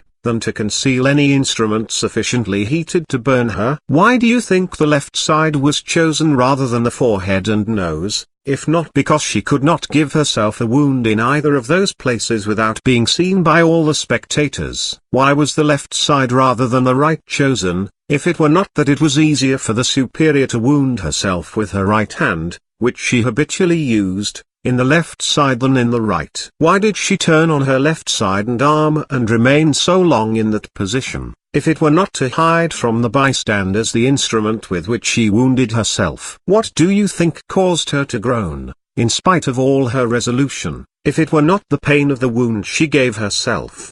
For the most courageous cannot repress a shudder when the surgeon opens a vein. Why were her fingertips stained with blood, if it were not that the secreted blade was so small that the fingers which held it could not escape being reddened by the blood it caused to flow? How came it that the wounds were so superficial that they barely went deeper than the cuticle, while devils are known to rend and tear demoniacs when leaving them, if it were not that the superior did not hate herself enough to inflict deep and dangerous wounds? Despite this logical protest from Grandier and the bare-faced knavery of the exorcist, M.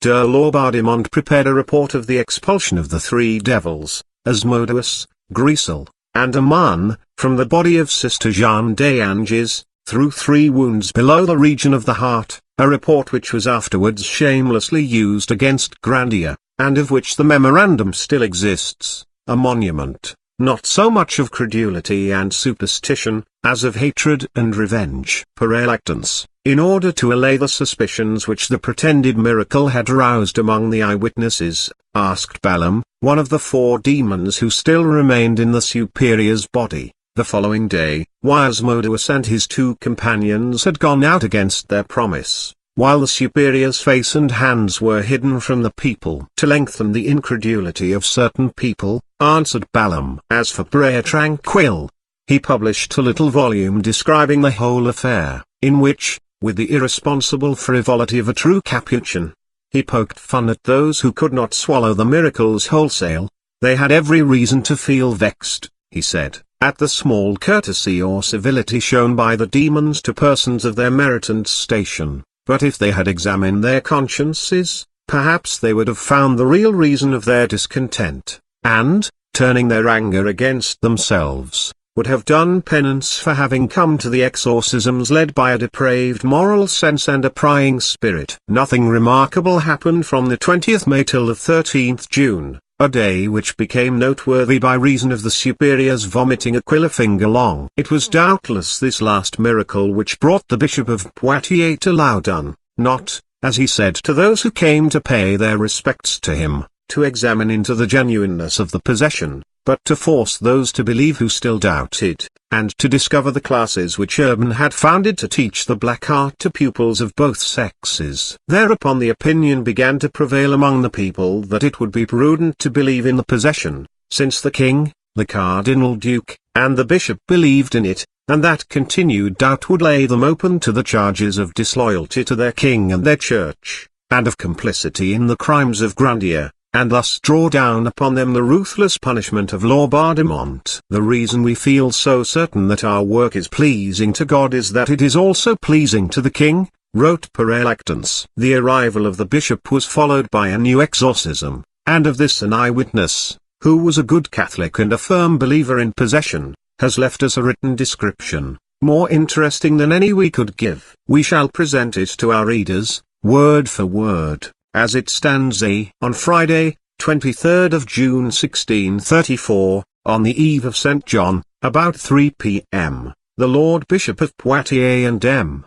de Laubardemont being present in the church of Saint Croix of Loudun, to continue the exorcisms of the Ursuline nuns, by order of M. de Laubardemont, Commissioner, Urbain Grandier, priest in charge, accused and denounced as a magician by the said possessed nuns, was brought from his prison to the said church. There were produced by the said commissioner to the said Urbain Grandier 4 pacts mentioned several times by the said possessed nuns at the preceding exorcisms, which the devils who possessed the nuns declared they had made with the said Grandier on several occasions. There was one in especial which Leviathan gave up on Saturday the 17th inst., composed of an infant's heart procured at a witch's sabbath, held in Orleans in 1631.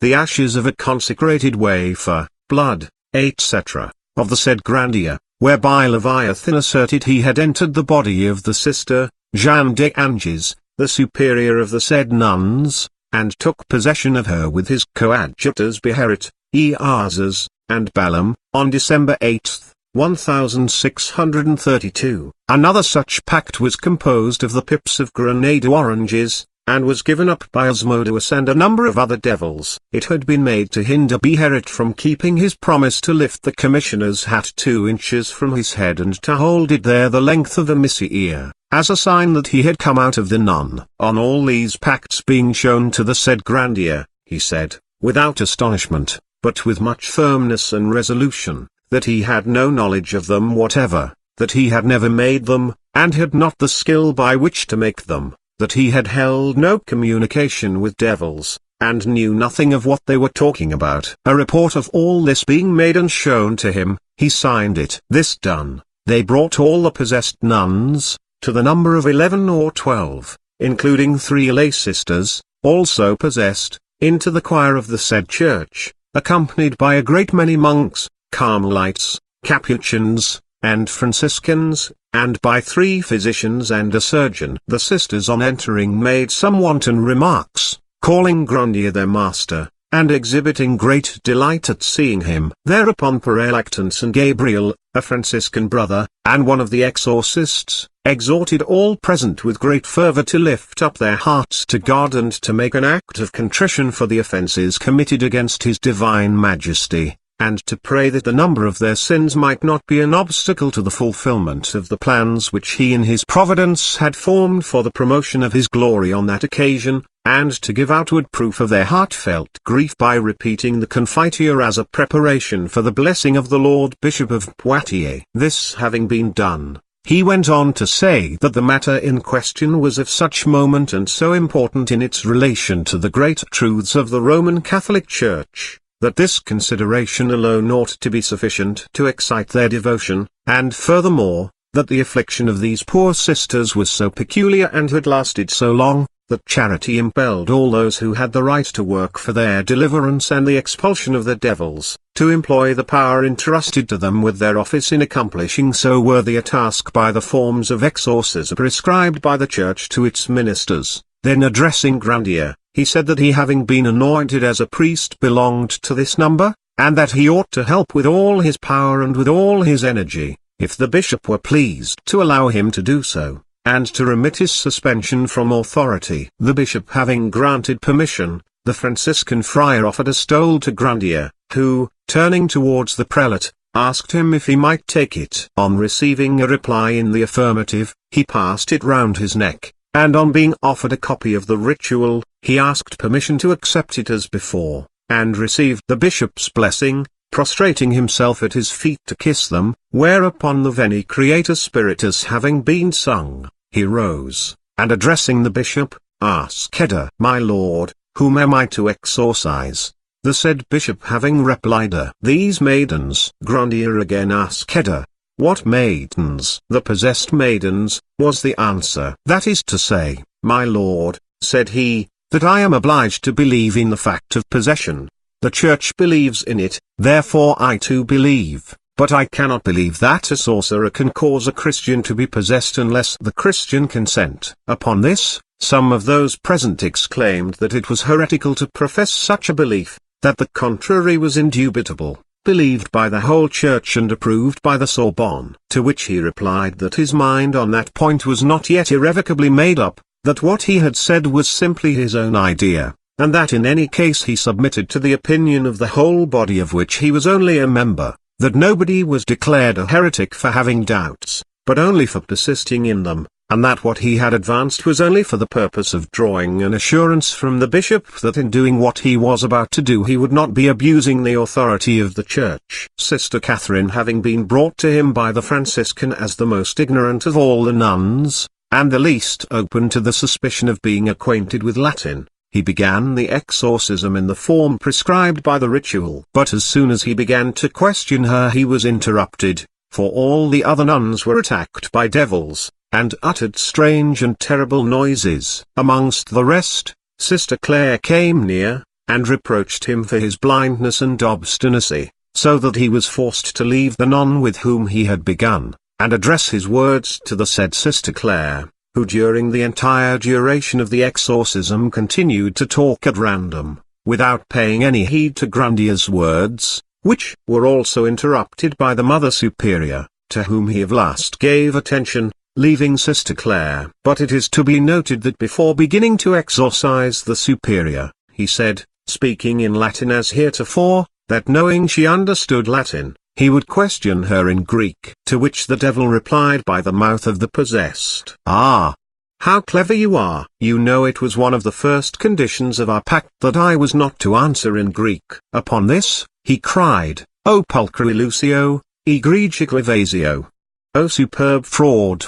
Outrageous evasion!" He was then told that he was permitted to exorcise in Greek, provided he first wrote down what he wished to say, and the Superior hereupon said that he should be answered in what language he pleased, but it was impossible, for as soon as he opened his mouth all the nuns recommenced their shrieks and paroxysms, showing unexampled despair, and giving way to convulsions, which in each patient assumed a new form, and persisting in accusing Grandier of using magic and the black art to torment them, offering to wring his neck if they were allowed, and trying to outrage his feelings in every possible way. But this being against the prohibitions of the Church, the priests and monks present worked with the utmost zeal to calm the frenzy which had seized on the nuns. Grandier meanwhile remained calm and unmoved, gazing fixedly at the maniacs, protesting his innocence, and praying to God for protection. Then addressing himself to the bishop and M.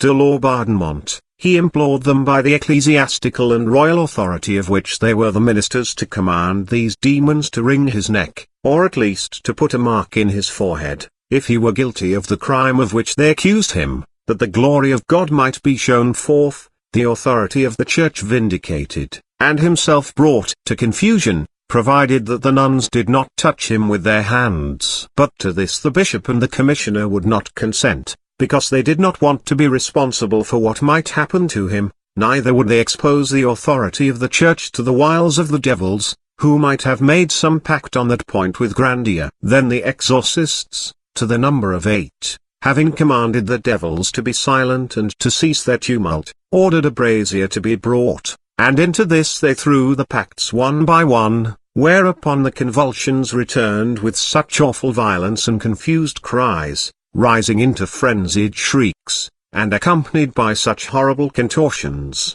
that the scene might have been taken for an orgy of witches, were it not for the sanctity of the place and the character of those present, of whom Grandier, in outward seeming at least, was the least amazed of any, although he had the most reason. The devils continued their accusations, citing the places, the days, and the hours of their intercourse with him, the first spell he cast on them, his scandalous behavior, his insensibility, his abjurations of God and the faith. To all this he calmly returned that these accusations were calumnies, and all the more unjust considering his profession, that he renounced Satan and all his fiends, having neither knowledge nor comprehension of them, that in spite of all he was a Christian, and what was more, an anointed priest, that though he knew himself to be a sinful man, yet his trust was in God and in his Christ, that he had never indulged in such abominations, and that it would be impossible to furnish any pertinent and convincing proof of his guilt. At this point no words could express what the senses perceived. Eyes and ears received an impression of being surrounded by furies such as had never been gathered together before,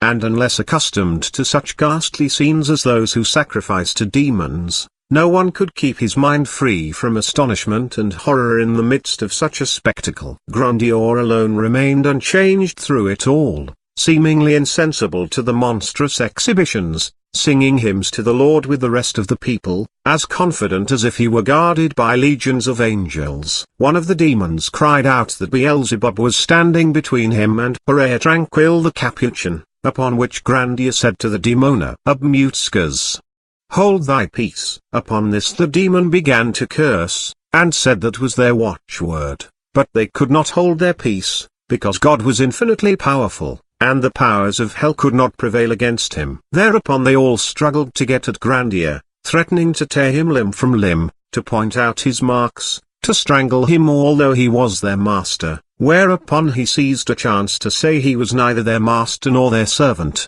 and that it was incredible that they should in the same breath acknowledge him for their master and express a desire to strangle him. On hearing this, the frenzy of the nuns reached its height, and they kicked their slippers into his face. Just look, said he, the shoes drop from the hoofs of their own accord. At length, had it not been for the help and interposition of people in the choir, the nuns in their frenzy would have taken the life of the chief personage in this spectacle, so there was no choice but to take him away from the church and the furies who threatened his life. He was therefore brought back to prison about 6 o'clock in the evening, and the rest of the day the exorcists were employed in calming the poor sisters, a task of no small difficulty. Everyone did not regard the possessed sisters with the indulgent eye of the author of the above narrative, and many saw in this terrible exhibition of hysteria and convulsions an infamous and sacrilegious orgy, at which revenge ran riot. There was such difference of opinion about it that it was considered necessary to publish the following proclamation by means of placards on July 2nd.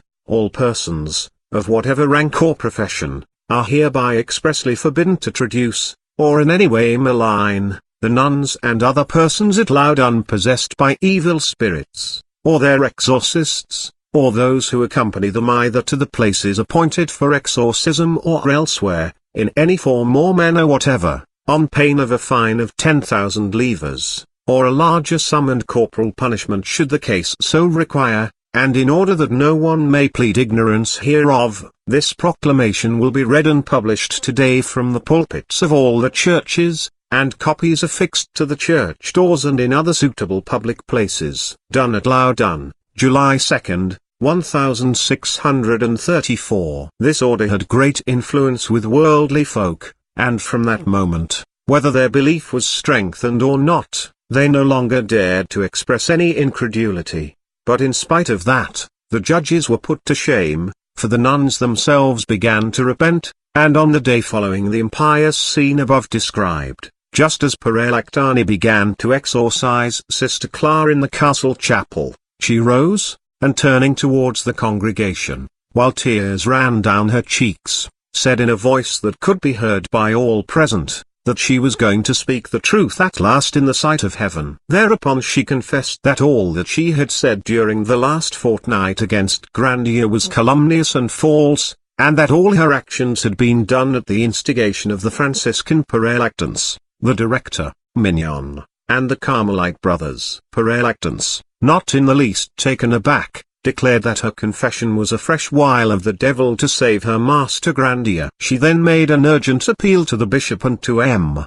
de Laubardemont, asking to be sequestered and placed in charge of other priests than those who had destroyed her soul, by making her bear false witness against an innocent man, but they only laughed at the pranks the devil was playing, and ordered her to be at once taken back to the house in which she was then living. When she heard this order, she darted out of the choir, trying to escape through the church door, imploring those present to come to her assistance and save her from everlasting damnation. But such terrible fruit had the proclamation borne that none dared respond, so she was recaptured and taken back to the house in which she was sequestered, never to leave it again. Chapter 10.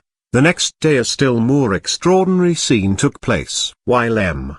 de Laubardemont was questioning one of the nuns, the superior came down into the court, barefooted, in her chemise, and a cord round her neck, and there she remained for 2 hours, in the midst of a fearful storm, not shrinking before lightning, thunder, or rain, but waiting till M.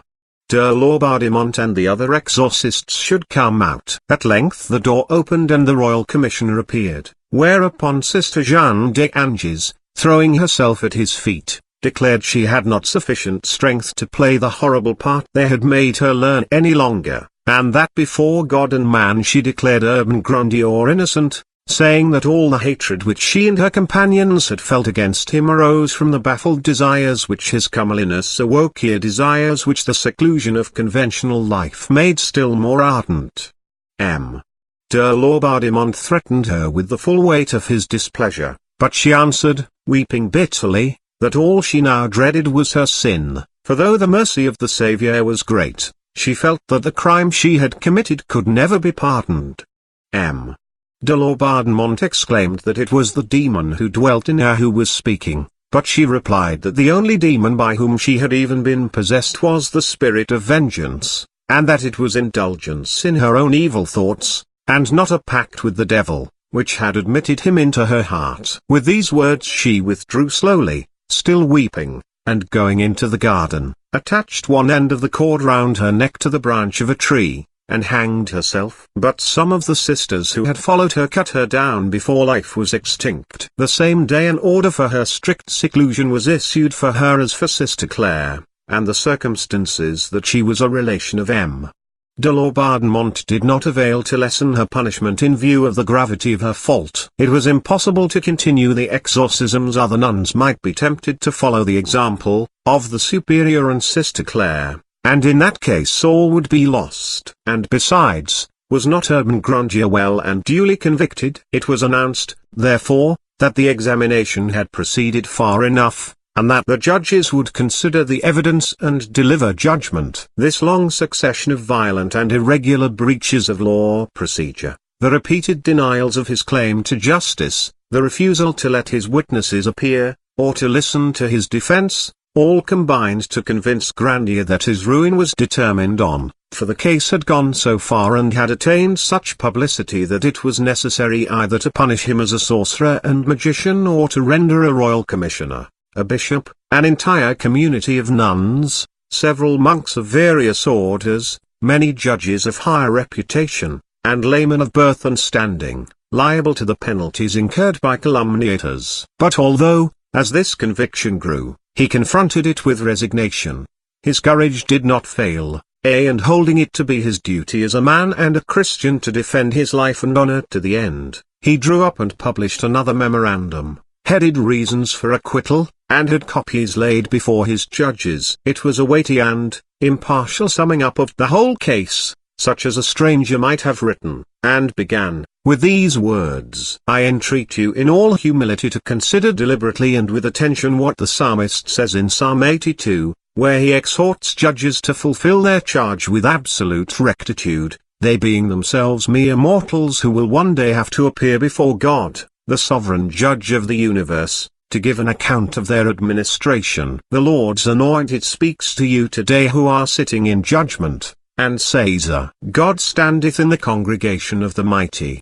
he judgeth among the gods. How long will he judge unjustly, and accept the persons of the wicked? Defend the poor and fatherless, do justice to the afflicted and needy. Deliver the poor and needy, rid them out of the hand of the wicked. I have said, ye are gods, and all of you are children of the Most High, but ye shall die like men, and fall like one of the princes. But this appeal, although convincing and dignified, had no influence upon the commission, and on the 18th of August the following verdict and sentence was pronounced: We have declared, and do hereby declare, Urbain Grandier duly accused and convicted of the crimes of magic and witchcraft, and of causing the persons of certain Ursuline nuns of this town and of other females to become possessed of evil spirits, wherefrom other crimes and offences have resulted. By way of reparation therefore, we have sentenced, and do hereby sentence, the said Grandier to make public apology,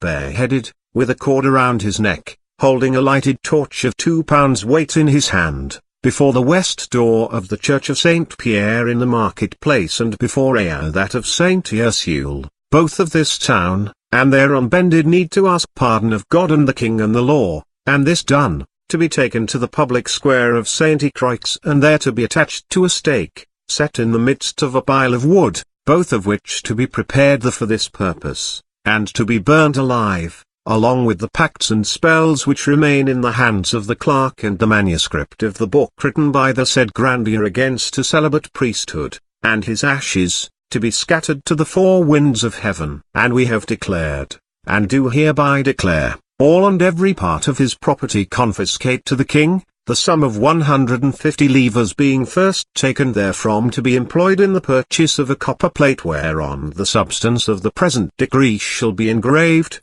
the same to be exposed in a conspicuous place in the said church of Saint Ursule, that to remain in perpetuity. And before this sentence is carried out, we order the said Grandier to be put to the question ordinary and extraordinary, so that his accomplices may become known. Pronounced at Loudun against the said Grandier this 18th day of August 1634. On the morning of the day on which this sentence was passed, M. de Laubardemont ordered the surgeon François Fawn to be arrested at his own house and taken to Grandier's cell, although he was ready to go there of his own free will. In passing through the adjoining room he heard the voice of the accused saying, "What do you want with me, wretched executioner? Have you come to kill me? You know how cruelly you have already tortured my body. Well, I am ready to die." On entering the room, Fawn saw that these words had been addressed to the surgeon Mannery, one of the officers of the Grand Private Dill Hotel, to whom M. de Laubardemont lent for the occasion the title of Officer of the King's Guard, ordered the new arrival to shave Grandier, and not leave a single hair on his whole body. This was a formality employed in cases of witchcraft, so that the devil should have no place to hide in, for it was the common belief that if a single hair were left, the devil could render the accused insensible to the pains of torture. From this Urbain understood that the verdict had gone against him and that he was condemned to death. Fawn, having saluted Grandier, proceeded to carry out his orders, whereupon a judge said it was not sufficient to shave the body of the prisoner, but that his nails must also be torn out, lest the devil should hide beneath them. Grandier looked at the speaker with an expression of unutterable pity, and held out his hands to Fawn. But Fawn put them gently aside, and said he would do nothing of the kind, even were the order given by the Cardinal Duke himself, and at the same time begged Grandier's pardon for shaving him. At these words Grandier, who had for so long met with nothing but barbarous treatment from those with whom he came in contact, turned towards the surgeon with tears in his eyes, saying, "So you are the only one who has any pity for me?" "Ah, sir," replied Fawn, "you don't see everybody." Grandier was then shaved, but only 2 marks found on him, one as we have said on the shoulder blade, and the other on the thigh. Both marks were very sensitive, the wounds which Mannery had made not having yet healed. This point having been certified by Fawn, Grandier was handed, not his own clothes, but some wretched garments which had probably belonged to some other condemned man. Then, although his sentence had been pronounced at the Carmelite convent, he was taken by the Grand Provost's officer, with 2 of his archers, accompanied by the provosts of Loudun and Chinon, to the town hall, where several ladies of quality, among them Madame de Laubardemont, led by curiosity, were sitting beside the judges, waiting to hear the sentence read. M. de Laubardemont was in the seat usually occupied by the clerk, and the clerk was standing before him. All the approaches were lined with soldiers. Before the accused was brought in, Père Lactance and another Franciscan who had come with him exorcised him to oblige the devils to leave him. Then entering the judgment hall, they exorcised the earth, the air, and the other elements. Not till that was done was Grandier led in. At first he was kept at the far end of the hall, to allow time for the exorcisms to have their full effect. Then he was brought forward to the bar and ordered to kneel down. Grandier obeyed, but could remove neither his hat nor his skull cap, as his hands were bound behind his back. Whereupon the clerk seized on the one and the provost's officer on the other, and flung them at de Laubardemont's feet. Seeing that the accused fixed his eyes on the commissioner as if waiting to see what he was about to do, the clerk said, "Turn your head, unhappy man, and adore the crucifix above the bench." Grandier obeyed without a murmur and with great humility, and remained sunk in silent prayer for about 10 minutes. He then resumed his former attitude. The clerk then began to read the sentence in a trembling voice, while Grandier listened with unshaken firmness and wonderful tranquillity. Although it was the most terrible sentence that could be passed, condemning the accused to be burnt alive the same day, after the infliction of ordinary and extraordinary torture. When the clerk had ended, Grandier said, with a voice unmoved from its usual calm, "Messins, I aver in the name of the Father, the Son, and the Holy Ghost, and the Blessed Virgin, my only hope,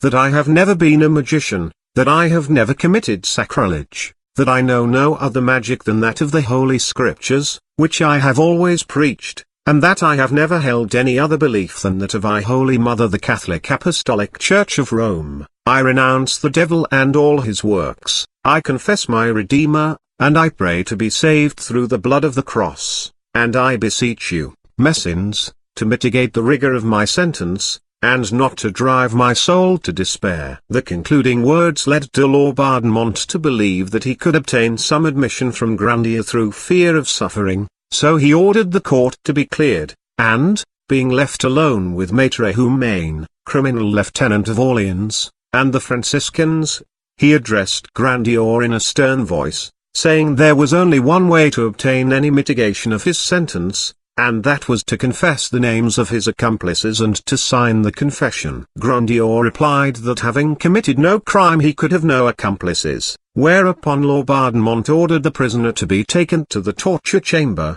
which adjoined the judgment hall, an order which was instantly obeyed. Chapter 11.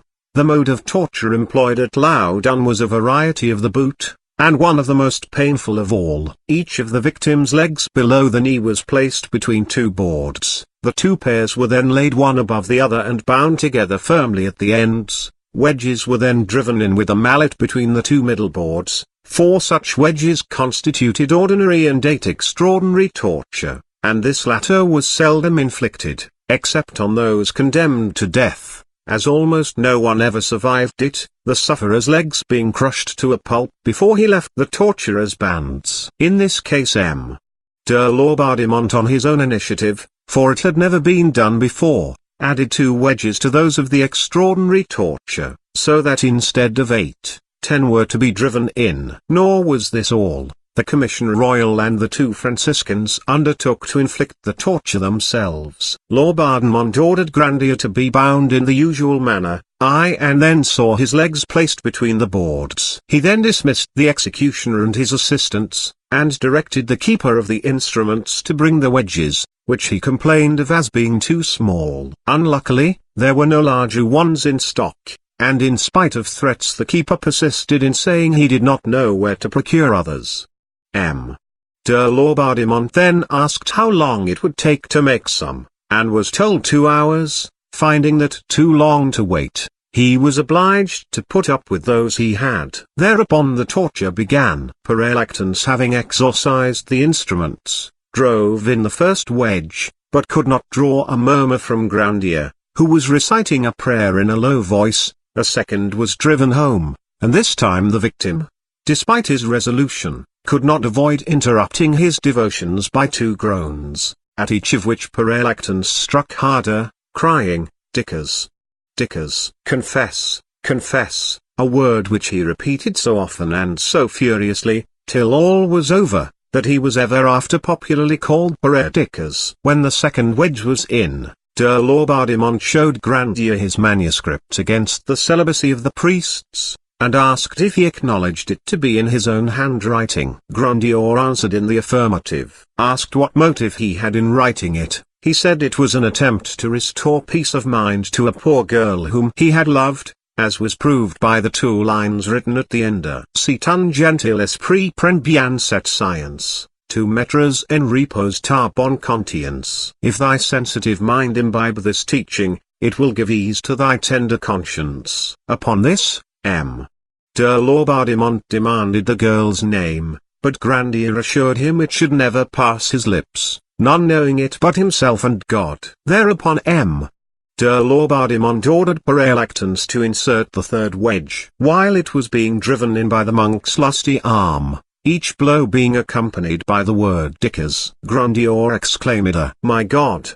They are killing me! and yet I am neither a sorcerer nor sacrilegious. At the fourth wedge Grandier fainted, muttering "Oh, Perelactance, is this charity?" Although his victim was unconscious, Perelactance continued to strike, so that, having lost consciousness through pain soon brought him back to life. De Laubardemont took advantage of this revival to take his turn at demanding a confession of his crimes, but Grandier said, "I have committed no crimes, sir, only errors. Being a man, I have often gone astray, but I have confessed and done penance, and believe that my prayers for pardon have been heard. But if not, I trust that God will grant me pardon now, for the sake of my sufferings." At the fifth wedge Grandier fainted once more, but they restored him to consciousness by dashing cold water in his face, whereupon he moaned, turning to M.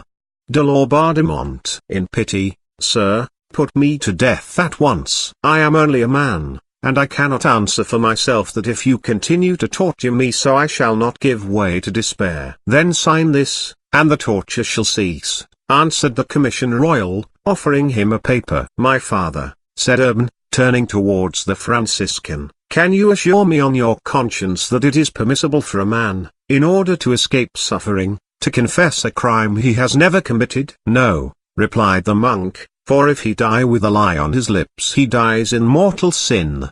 "Go on, then," said Grandier, "for having suffered so much in my body, I desire to save my soul." As Perelactance drove in the sixth wedge Grandier fainted anew. When he had been revived, Laubardemont called upon him to confess that a certain Elizabeth Blanchard had been his mistress, as well as the girl for whom he had written the treatise against celibacy, but Grandier replied that not only had no improper relations ever existed between them, but that the day he had been confronted with her at his trial was the first time he had ever seen her. At the seventh wedge Grandier's legs burst open, and the blood spurted into Perelactance's face, but he wiped it away with the sleeve of his gown. "O Lord my God, have mercy on me. I die," cried Grandier, and fainted for the fourth time. Perelactance seized the opportunity to take a short rest, and sat down. When Grandier had once more come to himself, he began slowly to utter a prayer, so beautiful and so moving that the provost's lieutenant wrote it down, but de Laubardemont noticing this, forbade him ever to show it to anyone. At the eighth wedge the bones gave way, and the marrow oozed out of the wounds, and it became useless to drive in any more wedges, the legs being now as flat as the boards that compressed them. And moreover Perelactance was quite worn out. Grandier was unbound and laid upon the flagged floor, and while his eyes shone with fever and agony he prayed again a second prayer, a veritable martyr's prayer, overflowing with faith and enthusiasm, but as he ended his strength failed, and he again became unconscious. The provost's lieutenant forced a little wine between his lips, which brought him to. Then he made an act of contrition, renounced Satan and all his works once again, and commended his soul to God. 4 men entered. His legs were freed from the boards, and the crushed parts were found to be a mere inert mass, only attached to the knees by the sinews. He was then carried to the council chamber, and laid on a little straw before the fire. In a corner of the fireplace an Augustinian monk was seated. Urbain asked leave to confess to him, which de Laubardemont refused, holding out the paper he desired to have signed once more, at which Grandier said, "If I would not sign to spare myself before, am I likely to give way now that only death remains?" "True," replied Laubardemont, "but the mode of your death is in our hands. It rests with us to make it slow or quick, painless or agonizing. So take this paper and sign." Grandier pushed the paper gently away, shaking his head in sign of refusal, whereupon de Laubardemont left the room in a fury, and ordered Perez Tranquille and Claude to be admitted, they being the confessors he had chosen for Urbain. When they came near to fulfill their office, Urbain recognized in them 2 of his torturers, so he said that, as it was only 4 days since he had confessed to Peregrillo, and he did not believe he had committed any mortal sin since then, he would not trouble them, upon which they cried out at him as a heretic and infidel, but without any effect. At 4 o'clock the executioner's assistants came to fetch him. he was placed lying on a bier and carried out in that position. On the way he met the criminal lieutenant of Orleans, who once more exhorted him to confess his crimes openly, but Grandier replied, "Alas, sir, I have avowed them all, I have kept nothing back." "Do you desire me to have masses said for you?" continued the lieutenant. "I not only desire it, but I beg for it as a great favor," said Urbain. A lighted torch was then placed in his hand. As the procession started he pressed the torch to his lips. He looked on all whom he met with modest confidence, and begged those whom he knew to intercede with God for him. On the threshold of the door his sentence was read to him, and he was then placed in a small cart and driven to the church of St. Pierre in the marketplace. There he was awaited by M. de Laubardemont, who ordered him to alight. As he could not stand on his mangled limbs, he was pushed out, and fell first on his knees and then on his face. In this position he remained patiently waiting to be lifted. He was carried to the top of the steps and laid down, while his sentence was read to him once more, and just as it was finished, his confessor, who had not been allowed to see him for 4 days, forced a way through the crowd and threw himself into Grandier's arms. At first tears choked Père Grilau's voice, but at last he said, "Remember, sir, that our Saviour Jesus Christ ascended to his Father through the agony of the cross. You are a wise man, do not give way now and lose everything. I bring you your mother's blessing. She and I never cease to pray that God may have mercy on you and receive you into paradise." These words seemed to inspire Grandier with new strength. He lifted his head, which pain had bowed, and raising his eyes to heaven,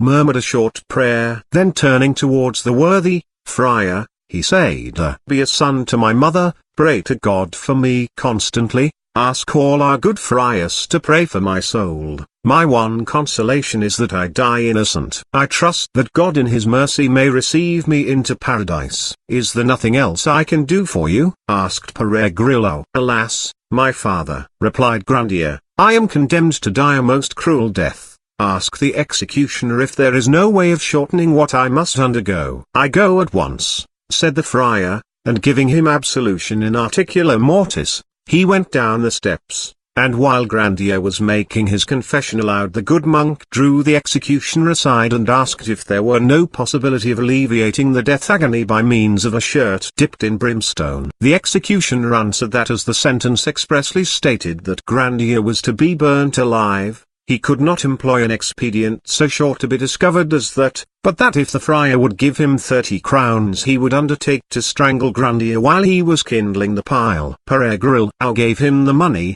and the executioner provided himself with a rope. The Franciscan then placed himself where he could speak to his penitent as he passed, and as he embraced him for the last time, whispered to him what he had arranged with the executioner. Whereupon Grandier turned towards the latter and said in a tone of deep gratitude, "Thanks, my brother." At that moment, the archers having driven away Père Grillau, by order of M. de Laubardemont, by beating him with their halberts, the procession resumed its march, to go through the same ceremony at the Ursuline church, and from there to proceed to the square of Saint Croix. On the way Urbain met and recognized Mousant, who was accompanied by his wife, and turning towards him, said, "I die your debtor, and if I have ever said a word that could offend you I ask you to forgive me." When the place of execution was reached, the provost's lieutenant approached Grandier and asked his forgiveness. "You have not offended me," was the reply. "You have only done what your duty obliged you to do." The executioner then came forward and removed the backboard of the cart, and ordered his assistants to carry Grandier to where the pile was prepared. As he was unable to stand, he was attached to the stake by an iron hoop passed round his body. At that moment a flock of pigeons seemed to fall from the sky, and, fearless of the crowd, which was so great that the archers could not succeed even by blows of their weapons in clearing a way for the magistrates, began to fly round Grandier, while one, as white as the driven snow, alighted on the summit of the stake, just above his head. Those who believed in possession exclaimed that they were only a band of devils come to seek their master, but there were many who muttered that devils were not wont to assume such a form, and who persisted in believing that the doves had come in default of men to bear witness to Grandier's innocence. In trying next day to combat this impression, a monk asserted that he had seen a huge fly buzzing round Grandier's head, and as Beelzebub meant in Hebrew, as he said, the god of flies, it was quite evident that it was that demon himself who, taking upon him the form of one of his subjects, had come to carry off the magician's soul. When everything was prepared, the executioner passed the rope by which he meant to strangle him round Grandier's neck. Then the priests exorcised the earth, air, and wood, and again demanded of their victim if he would not publicly confess his crimes. Urbain replied that he had nothing to say, but that he hoped through the martyr's death he was about to die to be that day with Christ in paradise. The clerk then read his sentence to him for the fourth time, and asked if he persisted in what he said under torture. "Most certainly I do," said Urbain, for it was the exact truth. Upon this, the clerk withdrew, first informing Grandier that if he had anything to say to the people he was at liberty to speak. But this was just what the exorcists did not want. They knew Grandier's eloquence and courage, and a firm, unshaken denial at the moment of death would be most prejudicial to their interests. As soon, therefore, as Grandier opened his lips to speak, they dashed such a quantity of holy water in his face that it took away his breath. It was but for a moment, however, and he recovered himself, and again endeavored to speak. A monk stooped down and stifled the words by kissing him on the lips. Grandier, guessing his intention, said loud enough for those next the pile to hear, "That was the kiss of Judas." At these words the monks became so enraged that one of them struck Grandier 3 times in the face with a crucifix,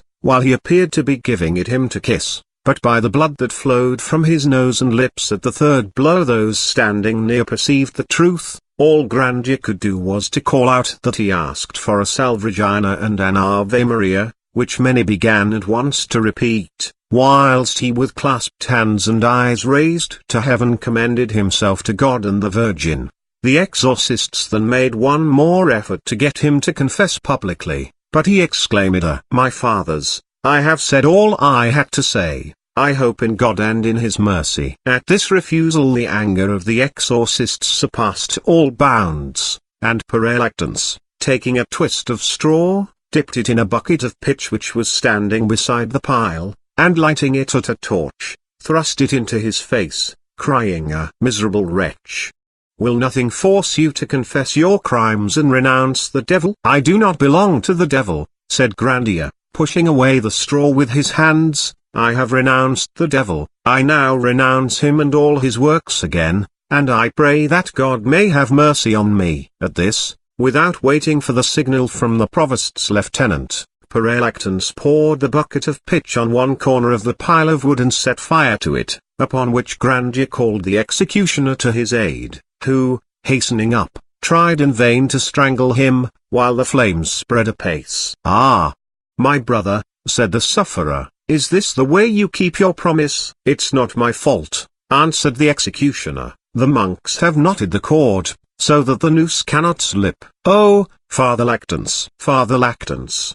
Have you no charity?" cried Grandier. The executioner by this time was forced by the increasing heat to jump down from the pile, being indeed almost overcome, and seeing this, Grandier stretched forth a hand into the flames, and said, "Père Lactance, God in heaven will judge between thee and me. I summon thee to appear before him in 30 days. Grandier was then seen to make attempts to strangle himself, but either because it was impossible, or because he felt it would be wrong to end his life by his own hands, he desisted, and clasping his hands, prayed aloud, "Deus meus, ad vigilo, miserere me." A Capuchin, fearing that he would have time to say more, approached the pile from the side which had not yet caught fire, and dashed the remainder of the holy water in his face. This caused such smoke that Grandier was hidden for a moment from the eyes of the spectators. When it cleared away, it was seen that his clothes were now alight.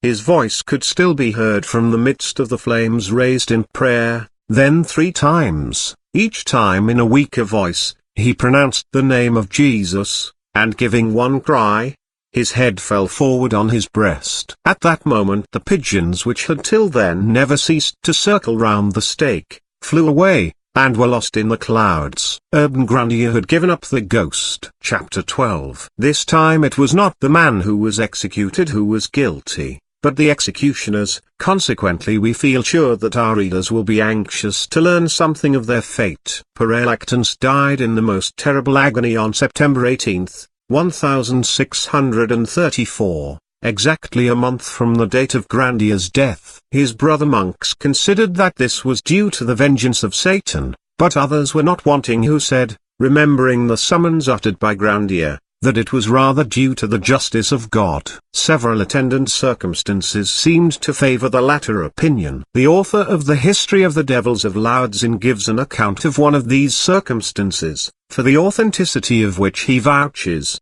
and from which we extract the following. Some days after the execution of Grandier, Père Lactance fell ill of the disease of which he died. Feeling that it was of supernatural origin, he determined to take a pilgrimage to Notre Dame des Andelys de Saumur, where many miracles were wrought, and which was held in high estimation in the neighborhood. A place in the carriage of the Sieur de Canet was offered him for the journey, for this gentleman, accompanied by a large party on pleasure bent, was just then setting out for his estate of Grand Fonds, which lay in the same direction. The reason for the offer was that Canet and his friends, having heard that the last words of Grandier had affected Père Lactance's mind, expected to find a great deal of amusement in exciting the terrors of their travelling companion. And in truth, for a day or two, the boon companions sharpened their wits at the expense of the worthy monk, when all at once, on a good road and without apparent cause, the carriage overturned. Though no one was hurt,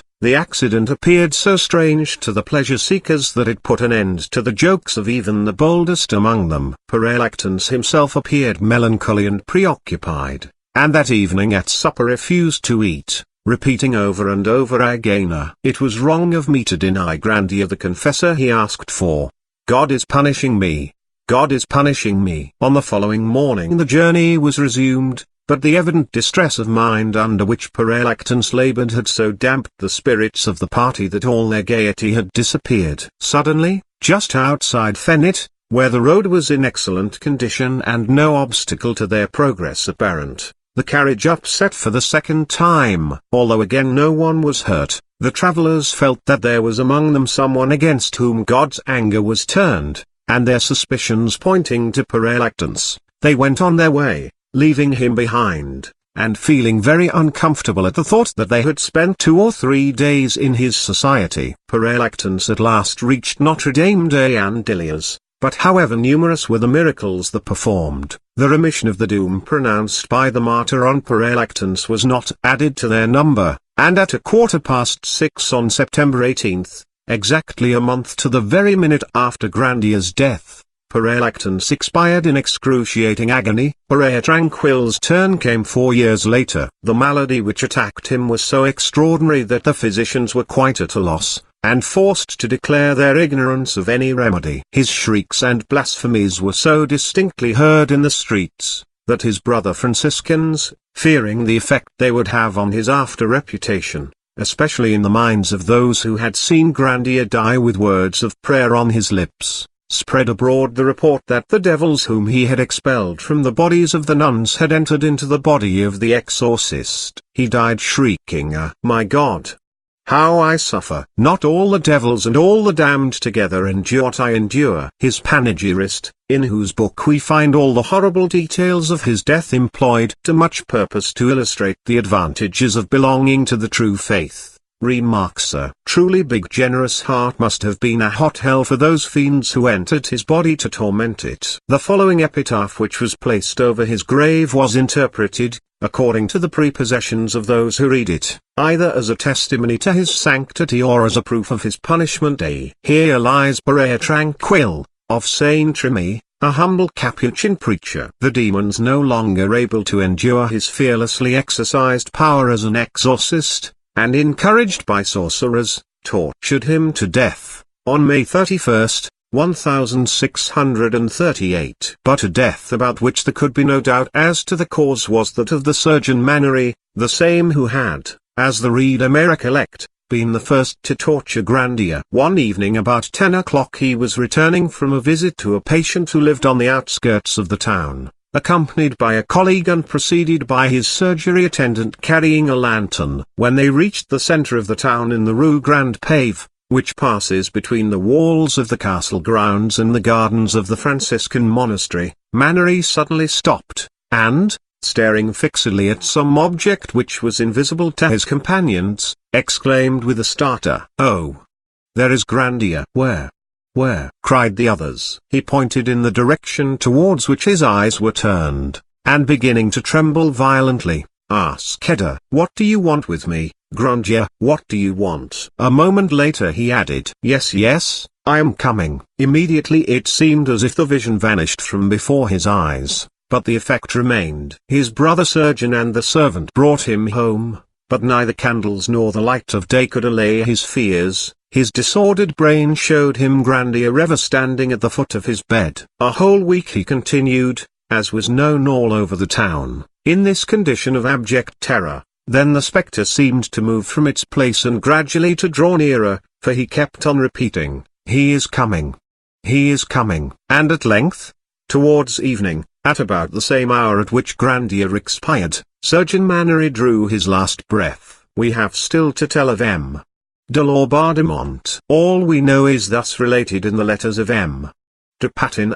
On the 9th inst., at 9 o'clock in the evening, a carriage was attacked by robbers. On hearing the noise the townspeople ran to the spot, drawn thither as much by curiosity as by humanity. A few shots were exchanged and the robbers put to flight, with the exception of one man belonging to their band who was taken prisoner, and another who lay wounded on the paving stones. This latter died next day without having spoken, and left no clue behind as to who he was.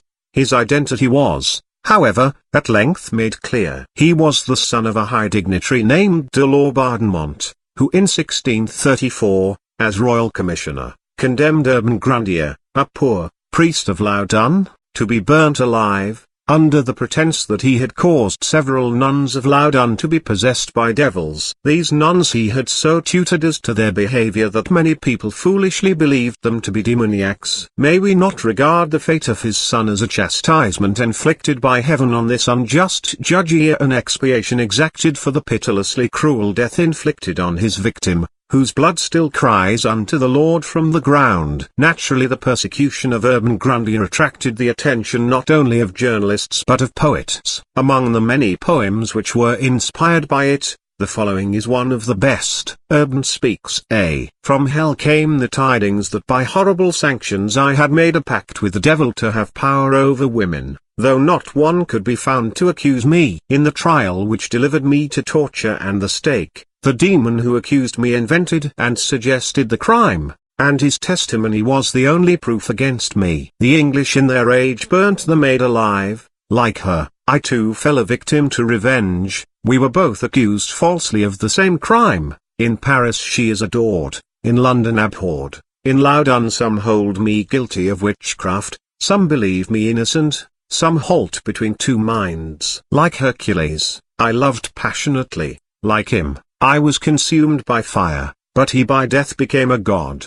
The injustice of my death was so well concealed that no one can judge whether the flames saved or destroyed me, whether they blackened me for hell, or purified me for heaven. In vain did I suffer torments with unshaken resolution. They said that I felt no pain, being a sorcerer died unrepentant, that the prayers I uttered were impious words, that in kissing the image on the cross I spat in its face, that casting my eyes to heaven I mocked the saints, that when I seemed to call on God, I invoked the devil. Others, more charitable, say, in spite of their hatred of my crime, that my death may be admired although my life was not blameless, that my resignation showed that I died in hope and faith, that to forgive, to suffer without complaint or murmur, is perfect love, and that the soul is purified from the sins of life by a death like mine.